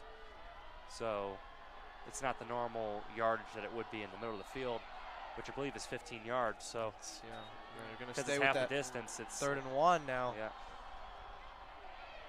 From the about 7-yard line, takes a snap, play action, he rolls out. Some pressure by the HSC, and it's tipped and intercepted! Intercepted by the Royals, and that is a huge interception. All momentum back to the HSC it looked there. like they were playing volleyball. He tipped it to him, and I didn't see who got the interception, but wow. That's going to be number 5, Luke Childers. That is a huge Larry Jones. Now we're going to hop back over to the New Pal Center Grove game, and I want to get some scores updates here for you while we're at it. Beech Grove leads Cascade 21-13. Plainfield leads Tri-West 21-13. Another long touchdown run, this one 50 yards from Dylan Downing. Carmel leads Noblesville 30-0. Brownsburg just coming to start the second half leads St. Xavier. That game has tightened up at 17-16. And then Danville and Mooresville are tied 13-13. Let's go back to the action with Center Grove. If we have time, I don't know. New Pal, they just go so fast. We'll go next play, Matt. New Pal going fast. Once again, new set of downs here. 1st and 10. Quarterback's going to keep it. Gets to the edge. Stays in bounds. A minute 15 left to play here in the 3rd. We have Avon beating Ben Davis at halftime, 17-3. Fisher is winning big over Pike, 20-6. Tough night so far for the MIC Conference. Hamilton Southeastern leading North Central 13-7. That's in the 3rd quarter. And here at Ray Skillman Stadium, New Palestine leading Center Grove 14-9. So a lot of mixed schools trailing here in week number 2. A lot of talk last week about the MIC Conference. Only a couple of wins last week. Lafayette Jeff leads Lawrence Central at halftime, 20-14. Another MIC team trailing. Lawrence North in front of Marion, 28-8. That's in the 3rd quarter. Lawrence North beat Perry Meridian last week, and Carmel winning big tonight against Noblesville. That's in the 3rd quarter. Well, Carmel got absolutely dump trucked last week down at Trinity. I mean, yes, they did. Trinity at Warren Central tonight. Interested to see what that score is, and there it is. Warren Central leads Trinity at halftime, 14-7.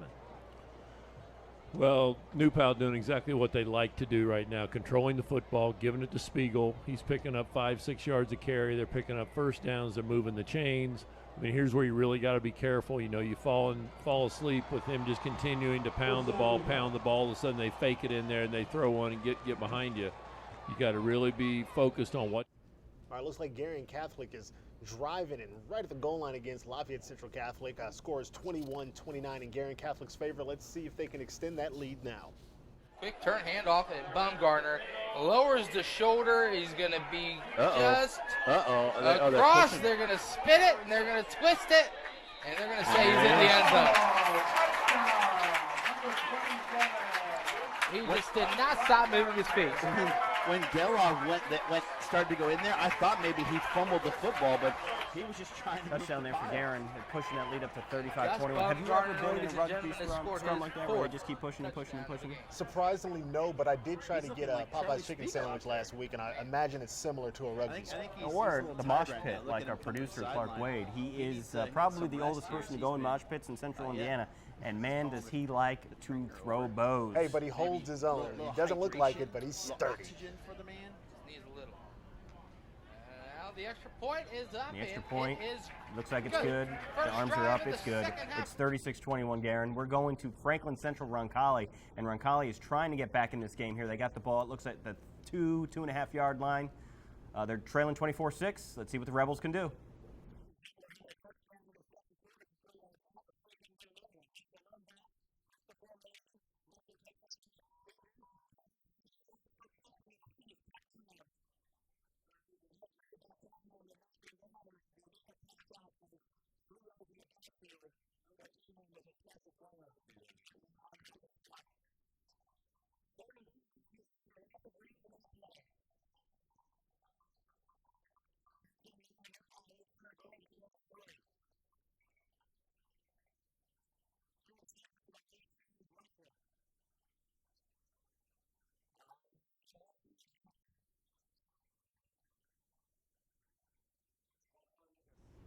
Here we are, Martinsville, Bloomington South. Again, a 6-6 ball game late here in the third quarter. Xavier Tunades, touchdown, Martinsville. The Artesians regain the lead, and that's how we do it on Friday Night Live. We can cut to a game as they are about to score, and you don't miss any of the big plays. And you know who else here in Central Indiana can do that? Nobody. Nobody. It's only us. IndyStar Friday Night Live brought to you by Bath Experts. Let's kick it back over right now to Franklin Central and Roncalli and see if they can get in to try and whittle away at this big 24-6 lead that they are looking at right now.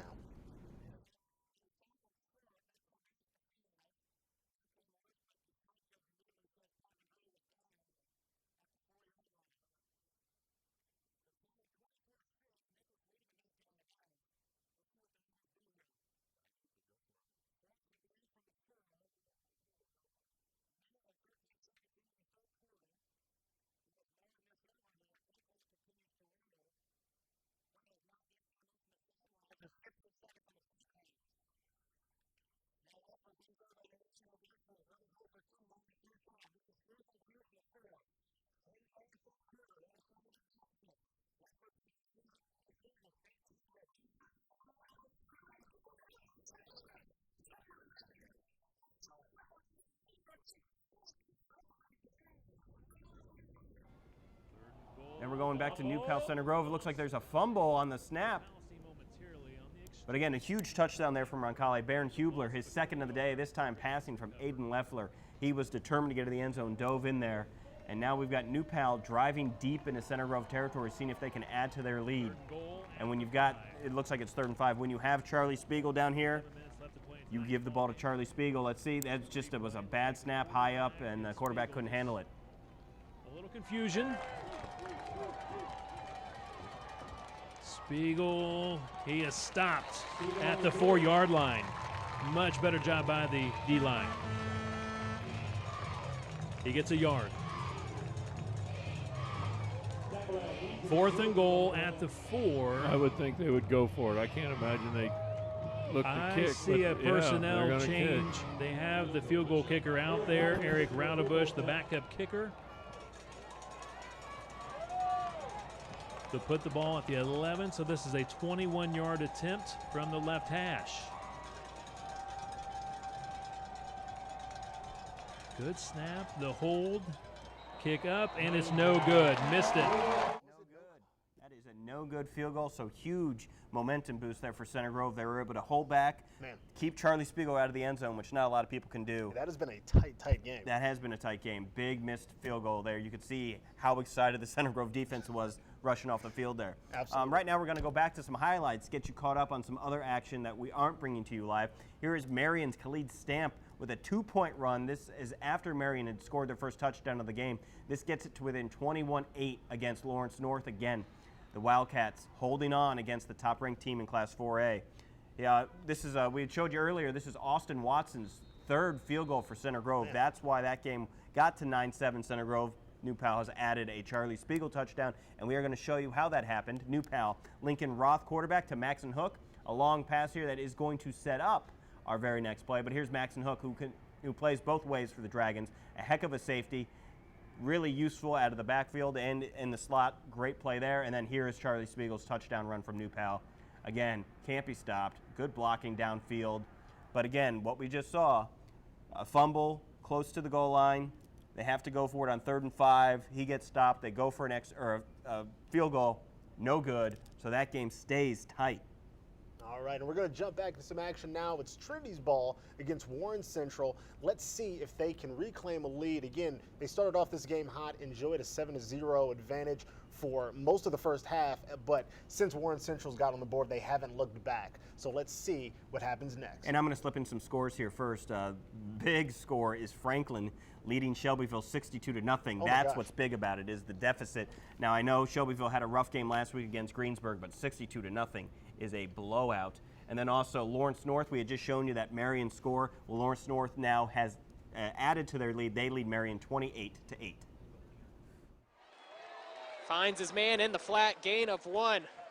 That was defended very, very well by the Warriors. Rakulia again with the reception. All right, looks like Franklin Central is back in the red zone. They've been there a lot tonight. Let's see if they can extend this lead that they have right now. Well, Roncalli had just scored, so you feel like the momentum is with Roncalli, and then Franklin Central has just driven it all the way down the field. And, I mean, you could sneeze and almost get a touchdown right now. So let's see what the Flashes can do, and this would be really, really devastating for Roncalli right now to give this right back.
All right, let's kick it back over. Bloomington South down but marching, trying to, well, get things a little bit closer here. They've got possession, and let's see what happens next. Now, this is a big game. Martinsville is number 7 in Class 4A. Bloomington South number 6 in 5A.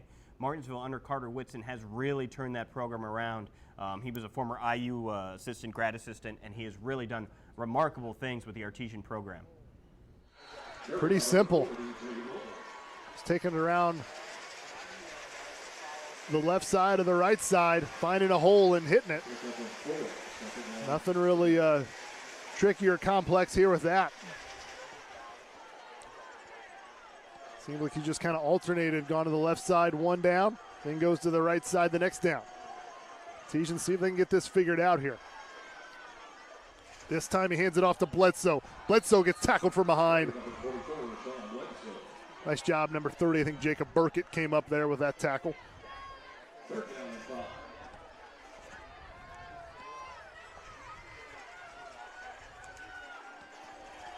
Third and 5 coming up for the Panthers. Probably 4-down territory here.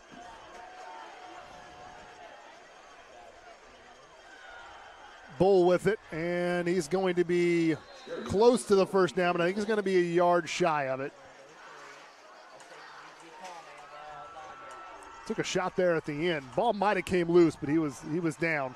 So it's going to be 4th and about 2 coming up for Bloomington South. See if DJ keeps it here. He will. And comes up, gets hit, but I think it's enough for the first down. It's going to be close, closer than I thought. I'll have to kind of wait and see. We may get a measurement here, and they're going to stop the clock at 9:49 to get this measurement. This is going to be a big play, big call. I thought DJ Bull had it, to be honest with you. And then eye-opener, Avon 31, Ben Davis 3. The Orioles are for real, and the Giants are reeling. Westfield leads Decatur Central 36-7. Brebeuf Jesuit leads Tech 27-0. Heritage Christian still has not allowed a point this season. They lead Shenandoah 34-0. Mooresville leads Danville 20-13, and Plainfield is added to their lead. They now lead Tri-West 28-13. Let's check out this measurement. Bloomington South really trying hard to get this score tied up. And this will be a crucial first down if they get it. So right now, waiting for the chain gang to come out here and see if they actually made it to that first down. And they are short. It looks like they're just short. So that's going to be a turnover on downs. And again, that was a crucial moment. They were driving, trying to close that lead, but unfortunately, they're going to have to cough up the ball and lose possession. Camera field cam.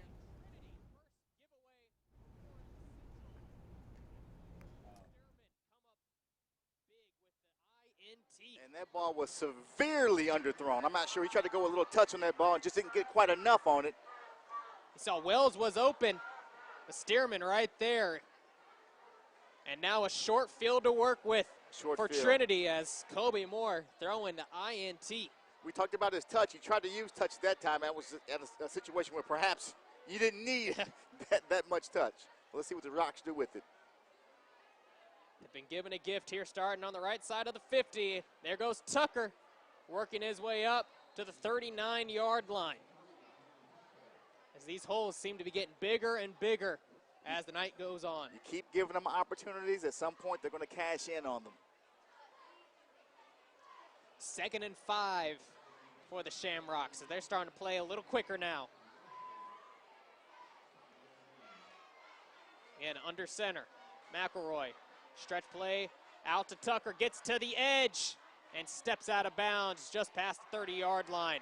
Great blocking outside there by Ryan Miller. Tell you what, they've just, again, that's what they do. Their running game tonight has been spectacular.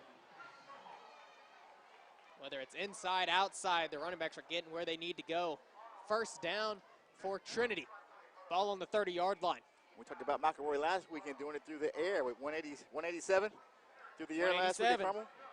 187 and 3 scores.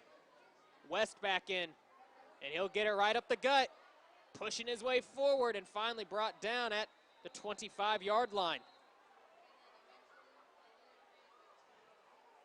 Like the whole front line there, Warren Central had to gang up on him as West just keeps those feet turning.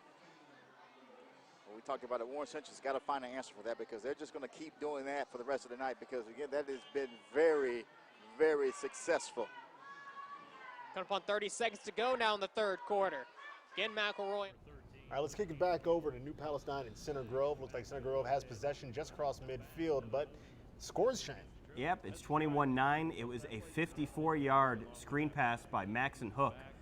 Catches it, goes into the end zone for New Pal. The Dragons adding to their lead. And we talked about Maxon Hook. He was a member of the IndyStar Super Team, but as a defensive back, he's having a big impact on the offensive side of the ball tonight for New Pal. And this possession is going to mean a lot for Center Grove, considering the time on the clock and the lead that they have to try and, overcome. They can't really afford a turnover on downs or a big pick right now in their own field position. It's just not going to work out. Correct. Center Grove's offense isn't built around the big play, especially in the passing game. And we have to remember they are missing their star running back, Carson Steele, for the second straight game. He is out with what appears to be a hamstring injury. He missed the Week 1 game against Warren Central. Obviously, at the beginning of the season, you want to be cautious with your star players, and Eric Moore is doing just that. Absolutely. So let's see what they can do without him. But again, 1st and 28, not exactly the best number you want to see as you're taking over on a crucial possession in the fourth quarter. And of course, Taven Jackson, the quarterback for Center Grove, the sophomore, he drove them late in that game against Warren Central, but time ran out when they were trying to get that game-tying drive. Definitely. So he's going to have to do a lot of that. Move the ball quickly for the Trojans to get back in this game. Now we're going to hop over to Warren Central Trinity. The Warriors still holding on to that 14-7 lead, but the Shamrocks are threatening. Never a great time for penalties. To bring up 2nd and 8. 2nd and 8 from the 28 for the Shamrocks. 13 seconds remaining in the third quarter. And again, handoff as McElroy keeps it himself on the zone read and going to be pushed out right at the sticks. And it fooled me up here. I thought he'd a little different there, giving it wasn't to it? Tucker. Yeah, ended up keeping it himself, and different little wrinkle in the offense. Well, I tell you what, you know what? They start to key on Tucker. Let's go back over to Martinsville and Bloomington South. Right now the score is 14-6 in Martinsville's favor. Let's see what happens next.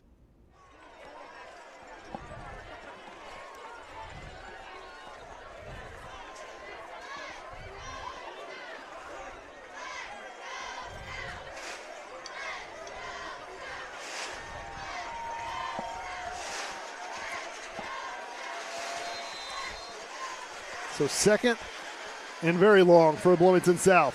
David's going to go up the middle and get just across midfield. Going to be tackled by a couple Artesians. Nigel Bryant in there. He's been in on a couple of tackles.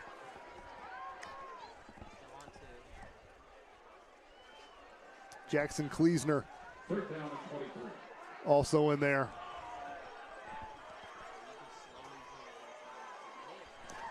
LaPasa also in there on that tackle. David going back to pass. He's got a man, and it's picked off.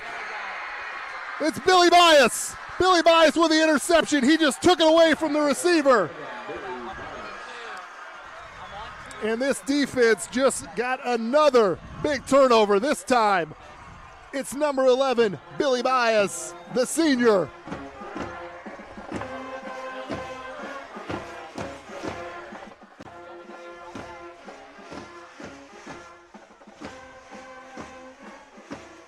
Take another look at it here. You see Billy Bias just gets his hands right in front of her, plays perfect coverage. Once again on the field, Annabelle Clary with the great camera work. Her, Hannah Johnson, and Ash Olson, all three have done an absolute phenomenal job. Right, again, nice pick in that game there. Really so, nice pick. Man, so let's kick it over to LCC and Guerin Catholic. Guerin enjoying a really big 36-21 lead here as the third quarter starts to whittle away. And let's see what happens next. And another handoff up the middle, and it does look like Gus Bumgarner is back out there. I'm looking on the sidelines. I don't see 27. And it is Bumgarner back out on the field. Yep. So well, that's good to see he's back return. in the game. It looked like, as we mentioned, it was just somewhat of a needed rest. Yeah, and it was a little hotter today than it has been all week. It's been beautiful here all week, but All right, Trinity back in the red zone here against Warren Central. Again, a tight game all game long. 7-14 in Warren Central's favor, but Trinity is doing all they can to tie it up and not let this be a turnover on downs or have to settle for a field goal. They want that touchdown. And I'm going to go out on a limb that this year's game is not going to end 42-41. I have a strong feeling unless something crazy happens or they start, playing it on easy mode or something. I don't think anyone's going to run up a score like that tonight. Do you do that when you're losing in Madden? Do you knock down the difficulty level? Are you that guy? I do that even when I'm winning. Why play on harder than easy? I want to have a good time, not a bad time. Either way, he seems to be the right target right now for the Shamrocks over the middle. 5 yards to the end zone. Handoff West, right side, powering his way forward, gets stopped right at the 1. And it seems like a matter of time here. If you're the Shamrocks, last thing you want is a penalty. You don't want a penalty here, but Warren Central, when you keep giving them the opportunity, the ball in decent field position, they're just pounding.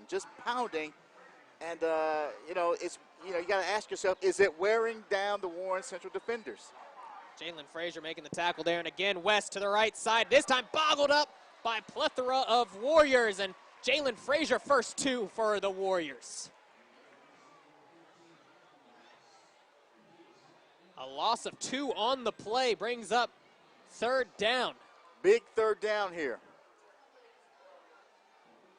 And now I definitely agree with you. This feels like 4-down territory. It's got to be 4-down territory.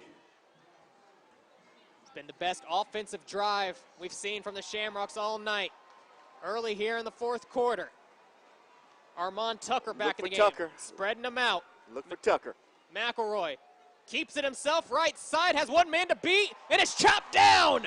Warren Central coming up with the stop. Layout Warren from the safety spot. I tell you what you can't say enough about this Warren Central defense when they get down, their backs against the wall. I thought he was in the end zone for sure there. But Warren came through and made a play and actually stopped them. Lost maybe a couple of yards there. Ball on the 3-yard line, 4th and goal, 3 yards to the end zone. Shamrock staying out there. testing their luck. Here McElroy. comes AT. Under center. Handoff Tucker, left side, has some room, powering in. He's Touchdown. Louisville Trinity getting it when it matters. Big time score there. You called it from the start. Well, I'll tell you what. They are committed to the run. And if you give them 3 or 4 shots from the 2-yard line, they're going to get the ball in the end zone. Tucker with both of the touchdown scores now for the Shamrocks. One on the ground and one through the air. But now an all-important extra point. Back out there is Sebastian Matta. Holds good, kick is up, and that one is good as well. So we are tied now at 14 apiece. That's right, 14 apiece. All right, let's take it over to Columbus North versus Columbus East, and it looks like East is driving. Again, that 35-19 score has been sitting there for a while. Yes, and I want to talk about that Center Grove, or not that Center Grove, the Warren Central Trinity game. 14-14, again, a 4th down and goal. They tried to kick the field goal last time, it got blocked. You're in the 4th quarter. You are not kicking a field goal at that point. They went for it, pounded it in.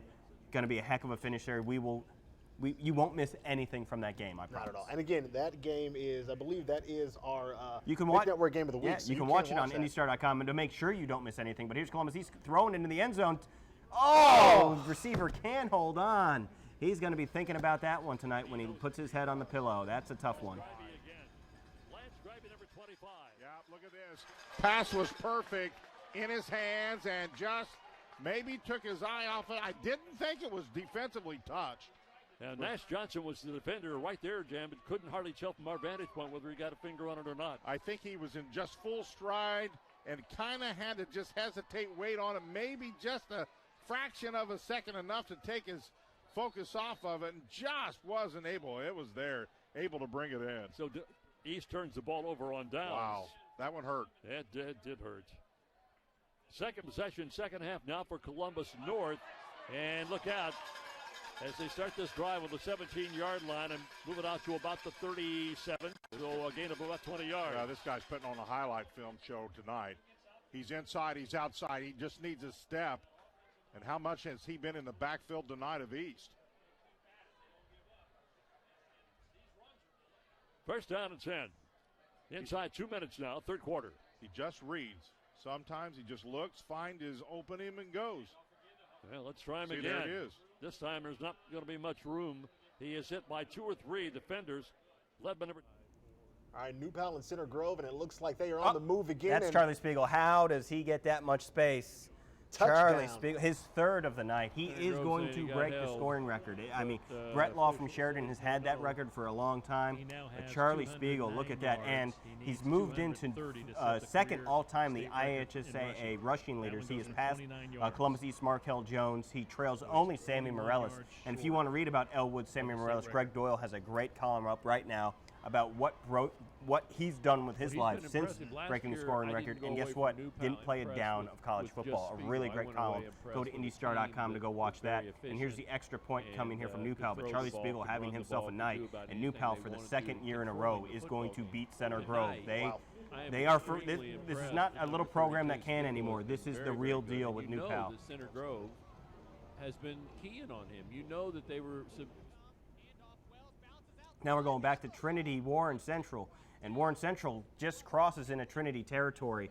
That looks like Derek Allen right there, so the Warriors trying to get right back on it. It's 14-14. Let's go to the call with the Mick Network, Logan Hunt and Daryl Morton Jr.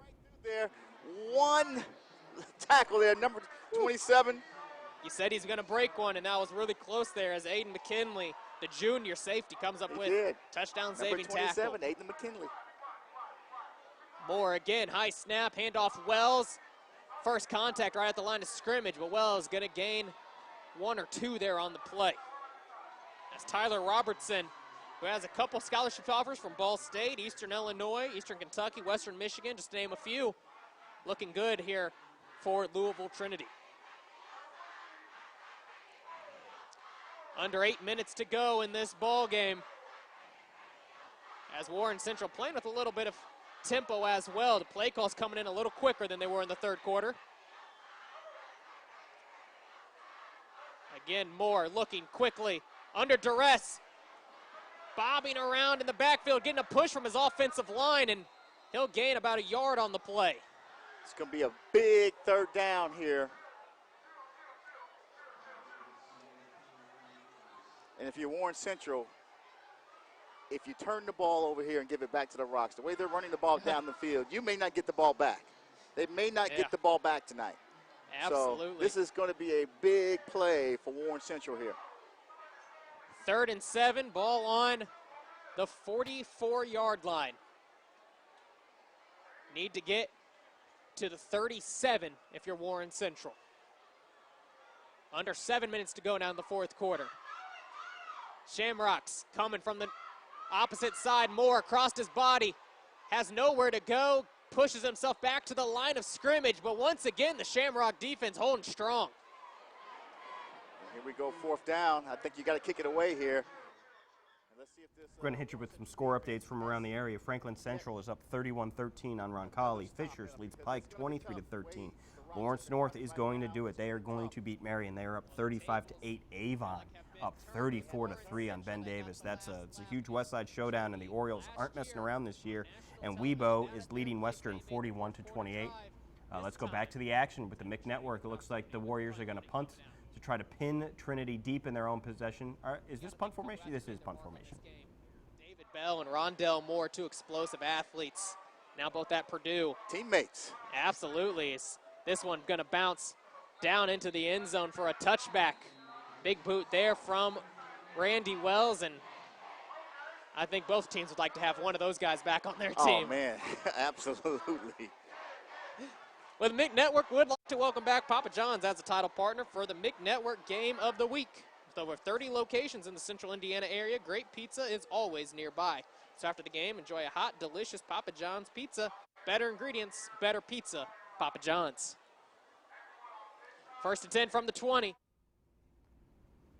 All right, North Central, did they score a touchdown, or are they just here deep in the red zone? All right, let's see what happens next. But again, right now 13-16 HSC and North Central. Let's see what happens next. They're calling a touchdown. I just thought Touchdown, I saw Panthers. the referee put his hands in the air. 4 minutes left. But now I see a It's flag. game I see again. another It's referee with the flag in his hand. All right, well, Confusion reigns on Friday night, and I'm not helping. So they will, looks like, kick the extra point. Attempt an extra point. Currently it's a 3-point game, so this is a big PAT to get it under 3. It is.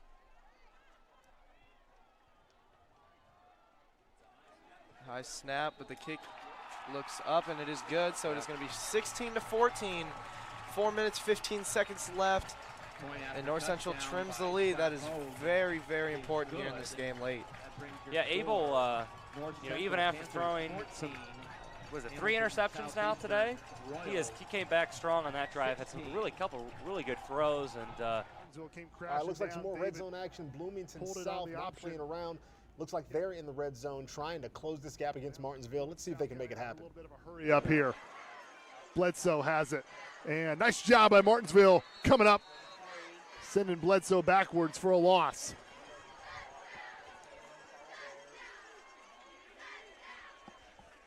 Potteroff in there on that tackle, number 1. A 4-yard loss there. Now Bloomington South, I think they're going to want a timeout. Coach Moe's going on a timeout. He wants to get some things cleared up. Big play for both teams, obviously. So South will burn a timeout. Just their first. All right, looks like we've got a timeout in that game, so let's take a break in the action for some quick highlights from around the area. Sure thing. Well, we told you about Lawrence North's big night. Donovan McCulley getting in on it. Here's Keyshawn Smith getting in the touchdown run against Marin. Nice Ooh, little spin move. That is nice spin cycle. You know, you always wash your colors on cold, and that was a heck of a move, spin cycle there. I like that. He's clean. He's clean, exact, just like Bath Experts. Here we go. Carmel, Jake Paris, long touchdown run. They are really putting it on Noblesville. Wow. Carmel, touchdown. Greyhounds. That's what they do. Celebrate a little bit. There you go. It's a long celebration. Everyone's getting in on it. His mom's coming out of the stands, giving him a pat on the head. Everyone. having fun That with kind that of support touchdown. is important. Yes, and then we got Avon. Here we go. Henry Hessen, the quarterback. Nice little slant. Cohen Morrell And pulls it shouts in. out to the QB for standing and taking in that hit. As Especially he up, that pass. that puts them up 31-3. So he could have checked out. He didn't. Bam, touchdown, Avon. Right now, we are going to throw it to the Trinity Warren Central game because we told you weren't going to miss any big plays, and you missed a 50-yard run. But guess what? You're not going to miss the scoring play. Big third downs. You can see the defense penetrated. As they've stopped the Big clock Jones, here. They stopped the clock, but look at Jones just throwing back. Not today. And now they're running it here. Wait for that ball to get set up. So 3rd and 7. Big play. Ball on the 22-yard line. Look for a play action here, possibly. Hard count again from McElroy. Play action. Rolling left side. Has his man. Incomplete. Looking for Ryan Miller. Not there. And there's the 3rd down stop Warren Central needed. 3:30 left to go in the 4th quarter. You see McElroy looking for Miller. Zips it in there. I want to get you the final, a game we've been following all night, 28-9 New Pal. It is over.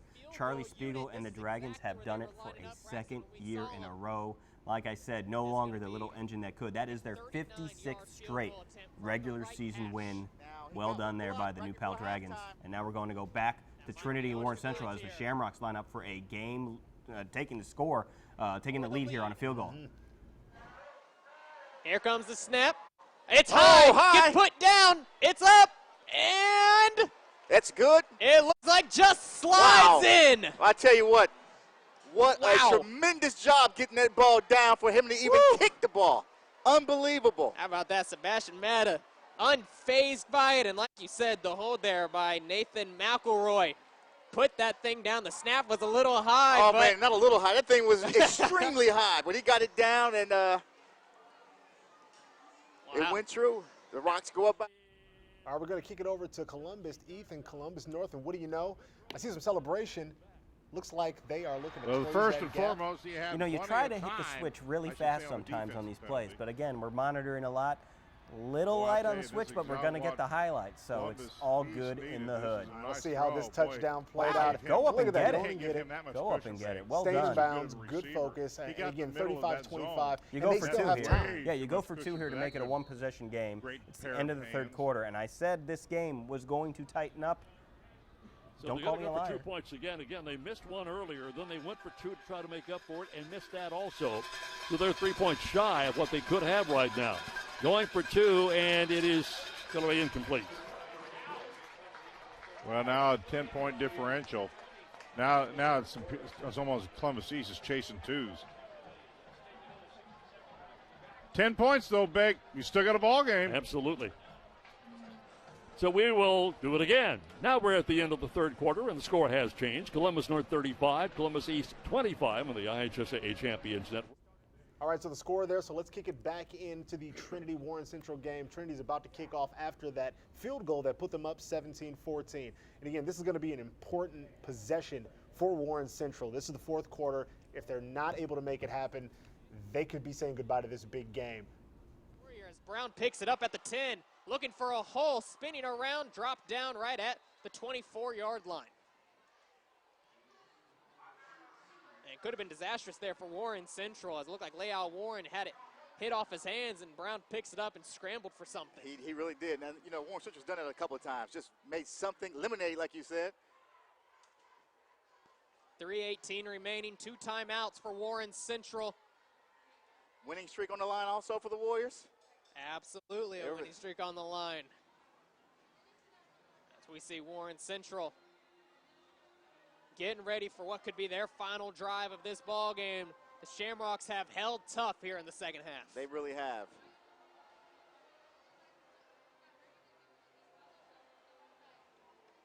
Kobe Moore coming out here, looking to command the offense too. What could be a game-winning drive. Moore in the shotgun. Handoff Wells, left side. Can't get to the edge, breaks one tackle, but still just gets back to the line of scrimmage. All right, before we bring you the thrilling finish to that Trinity Warren Central game, let's take a quick 60-second word from our sponsors, Bath Experts.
The foul. All right, and jumping Warren Central straight back gets into it the action now in this at the Trinity Warren Central game 39-yard that is line. coming down to the wire. Warren Central again has possession, and it looks like they're in pretty decent position to start this set of downs off. Do you want to give me a prediction on what happens? I'm going to go out on a limb because I like those jerseys a lot. Warren Central's going to drive. They're going to run out the clock, and they're going to score right with a few seconds left to go in dramatic fashion. You don't think it's going to catch this deep pass right here? Nope, because I don't. So there you go. So that's my prediction. So let's see what happens. And again, this is the McNetwork Game of the Week. If you want to see this in its entirety, you can check it out on IndyStar.com. And if you're watching IndyStar Friday Night Live, presented by Bath Experts, which of course you are, be sure to share that hashtag IndyStarFNL for all your thoughts and views from the games you're viewing right now. They're sitting back, so I'd still like to see Moore make a decision to get out there and use his legs to pick up 5-10 yards. Because I think that is there. It's been there. 2nd and 10 press coverage here as Shamrock showing blitz right up the middle. Ball on the ground. Wells just picks it up off the turf. Loss of 2 on the play. And we talked about that happening several times last week. The first time tonight, a very, very critical time that happened in this game. And you got to think some of that comes when, as the center, you feel that pressure coming on you. You're trying to snap it real quick and get to your block. And a costly mistake for Warren Central. Now 3rd and 12. Under 2 minutes to go in the 4th quarter. Still with 2 timeouts remaining.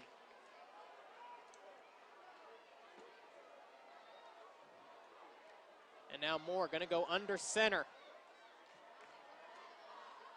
Shamrock sitting back, play action. Moore from the weak side, doesn't see it coming.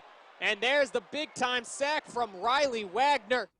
All right, we're going to kick things over to this HSC and NC game. This is a big one, again, a big possession here.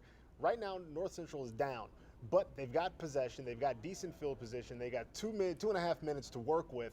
Let's see if they can get in field goal range and take this lead at the last minute. When I said this was a very big game for North Central, they don't want to go 0-2 after the year they had last year. This can be a 2-0 start for Hamilton Southeastern and 2 wins over mixed schools. The MIC has kind of been up and down this year.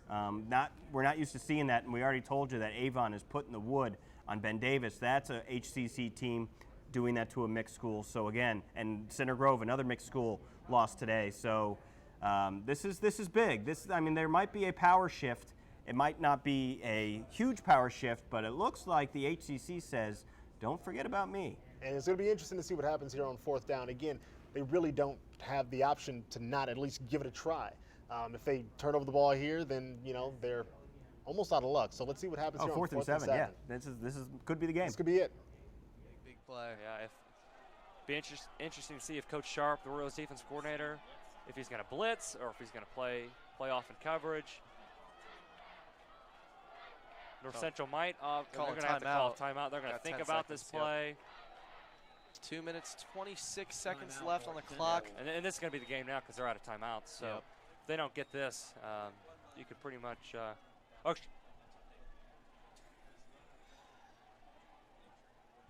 they have another.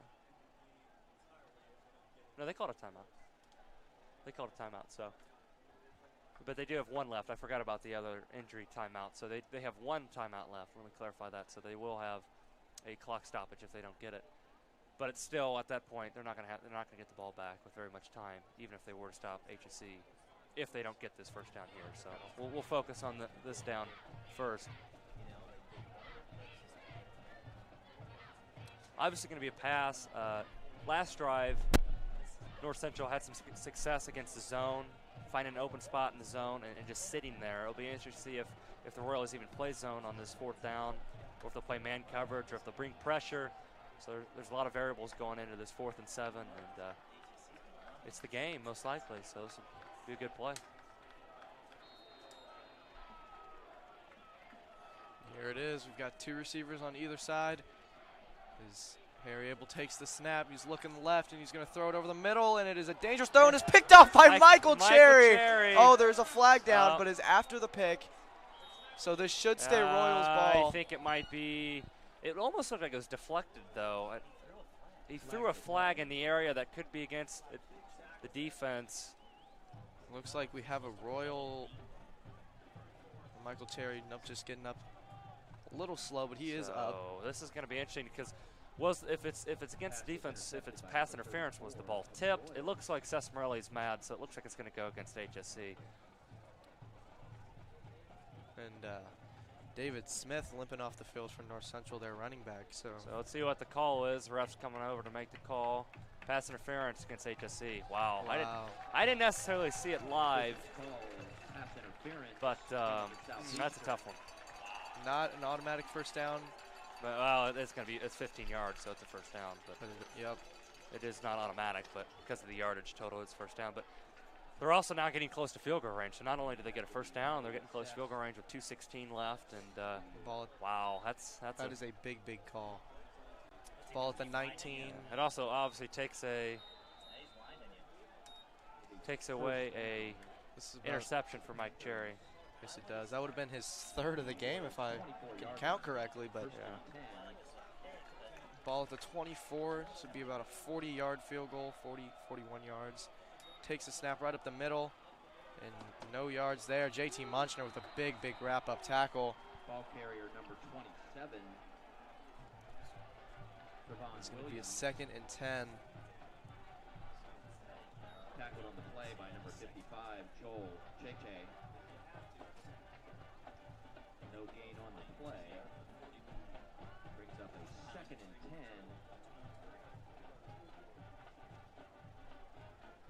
Minute and 30, and this clock is running, so this drive will be the game. I mean, but at the same time, you don't know how. I don't know how good their field goal kicker is. So he's looked drops good. back, looks left into the flats, and there's a flag down. He picked it up after it. Well, it looked like it could have maybe been a backward. He was thinking it was a backwards pass. Gotcha. But yeah, there's a flag in the area that could be illegal formation.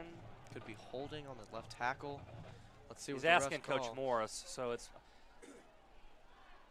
what he wants to do. They didn't get any yards, so if it's only a 5-yard penalty, though, they would get the down back. I'd rather have a 2nd and 15 or 3rd and 10 at this point. Getting close to field goal range, I would take the 5 yards back, because you never know. But let's see what they call legal shift. So. And they are taking him back, so it'll be 2nd and 15. That receiver in motion moved forward before that snap. Yeah, or you had 2 guys in motion at the same time. Could also be it as well. 5-yard penalty. So it's going to be 2nd and 15 now. A minute and 14 seconds left in this game. Let's see what North Central calls up here. Is a nail biter. At the 29-yard line.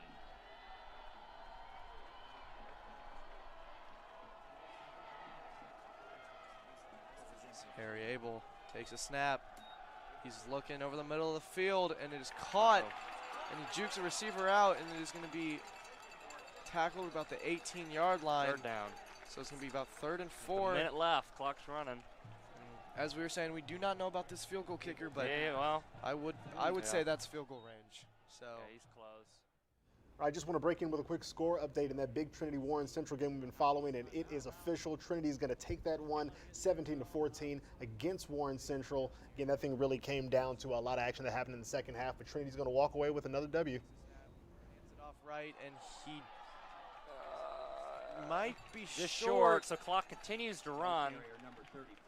30 seconds left, 4th and inches. It's going to come down to a field goal. It is. Oh, boy. Oh, my goodness.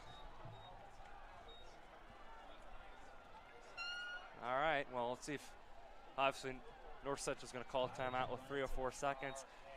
I would expect Mr. Morris, Coach Morris, to maybe ice the kicker, but yeah, interesting that he didn't call a timeout right after that play, because then he could have saved himself. Yep. He at least gave them another chance. Gives his offense a chance if they make it with 30 seconds. You know, at least a chance to do it. Yeah, there's 50 but I also get seconds his left. point though, because then if they went for it, got the first down, you give them extra time. So I get his thinking. Be interesting to see if he ices it. Another thing to note, it's on the right hash, so I don't know if they did that on purpose or not, but it's going to come down to a kick. It is. This game been a defensive battle thus far. 16-14. The Royals are up 2 with 3 seconds left. And this is going to be the game. All right, well, so this is it's going to be on the leg of the kick, barring a penalty or a block by HSC, but HSC going 2-0 is going to come down to the North Central kicker. And it's number 4, Scott Hogue. Scott Hogue, and Coach Time Morris out. takes time out. Royals. No, the clock doesn't start. It does on the field goal, yeah. North Central. Yeah. You start. Scott Hogue. Wow. This is 32-yard field goal. This is it. Yeah, it's nerve-wracking time for both teams. You know, it's not like it's a 3-point game going to overtime. It's 2 points. North Central makes it, they win. They miss it, HSC wins. So yeah, there's 3 seconds left. It's a 15. Well, it's about a 27-yarder. It's on the 15-yard line, plus the 10 yards in the end zone and about 7 yards back. So it's gonna be about a 32. 34. Yeah, 32. Excuse me. Like I said, I can't do You math. can't count, right? Yeah. So 32-yard field goal. That's why you're here, Turner. That's why I'm here. You announce. I'll do the math stuff. Wow. All right. So we've got a Here it goes. 32-yarder on the right hash. This all comes down to the leg of Scott Hogue. For the win. Snap good, hold good, kick is good. Right down the middle. Yep, made it. And that's it. And No that time is going left. to be the ball game. Wow, what a game. What a tough way to finish. And that's that is heartbreaker. going to be the game. Really, Last HSC of the field goal dominated for the most win, of the winning game. by It's 1 a game point. they North Central taking that win over HSC 17-16. And boy, the bench is cleared and everyone is running off to celebrate. The 2 timeouts made the wait worth it for the North Really, Central really Panthers. nice. They do not go to 0-2. They are 1-1. HSC now at 1-1. And I was talking about the mixed demise. Well, shame on me. Shame on Shame you. on me. So again, big win, a great way to end this week's episode. But before we take off, let's check out some more highlights from around the area, some big plays and big scores, kind of like the one you just saw. Sure. Well, we talked about New Pal. This is Maxon Hook's long screen pass for a touchdown. That's a great block by 15. Get your hands out of the way, no block in the back. And he's just going to find the sideline. Good. Yep. Almost gets tripped by the turf monster, but he finds daylight. That's a touchdown for Maxon Hook. And New Pal, again, beating Center Grove for the second time in 2 years. Now we're going to go to our next highlight. This is Carmel Rogers with a short touchdown run. It was 37-0 at this point. Carmel bouncing back from the opening week loss to Trinity. But again, Trinity just beat Warren Central, so there is no shame in that. And again, we talked about Lawrence North getting their big win against Marion, and we're going to watch these Carmel guys celebrate a little bit more because why not? Why not? Here is Keyshawn Smith. We had showed you one of his earlier touchdowns. This is another one. That's a good move. Breaks the tackle, finds the corner, gets the edge. That's a touchdown. Well done there for Keyshawn Smith. And then we're going to show you our last highlight. Who else will we give it to but Charlie Spiegel? And to give him the ball, find daylight. And this was, you saw this live on Friday Night Live. Wide open, up the middle, up the gut, touchdown. So New Pal, the big winners tonight. Avon also, we got to give them some credit. Big win over Ben Davis. And of course, that thrilling finish right there with North Central HSC that we just saw with the game-winning field goal as time wound down. Absolutely. So a lot of action this week on week 2 of IndyStar Friday Night Live, brought to you by Bath Experts. We want to thank everyone who took the time to join us and to share their thoughts. Also want to take a quick moment to run down our list of network partners who make this possible by helping us power this thing with all the different footage that they're providing live as it happens. So big thank yous around the board to Indiana SRN, the Rebel Media Network, MHS Rewind, CG Gridiron Productions, the MIC Network, Southeastern Sports Network, and the IHSAA Champions Network. Thanks to everyone who really helped make this possible. And as far as your thoughts, you guys have helped us trend once again for the second straight week using that hashtag IndyStarFNL. Continue to do that throughout the night as you continue to watch our full coverage on IndyStar.com. We're going to have our roundups. We're going to have more highlights. We're going to have our live blog scores. You're not going to miss a single thing if you head to IndyStar.com for every single game that happened throughout the night. You having fun? I'm having a great time. This is why we do it, folks. To have a blast on Friday nights with you. I don't want to be on date night with my wife. No. He doesn't want to be on date night with his wife. We want to be here with you, and so we are. For sure. And again, share those thoughts with hashtag IndyStarFNL. Join us for week 3. Share your good thoughts, and if you have any bad thoughts, remember, it's all the intern's fault. And it's my anniversary. Happy anniversary, honey. Happy anniversary. For Matt Glenesk, I'm Justin Mack. Thanks for joining us, and we will see you next week.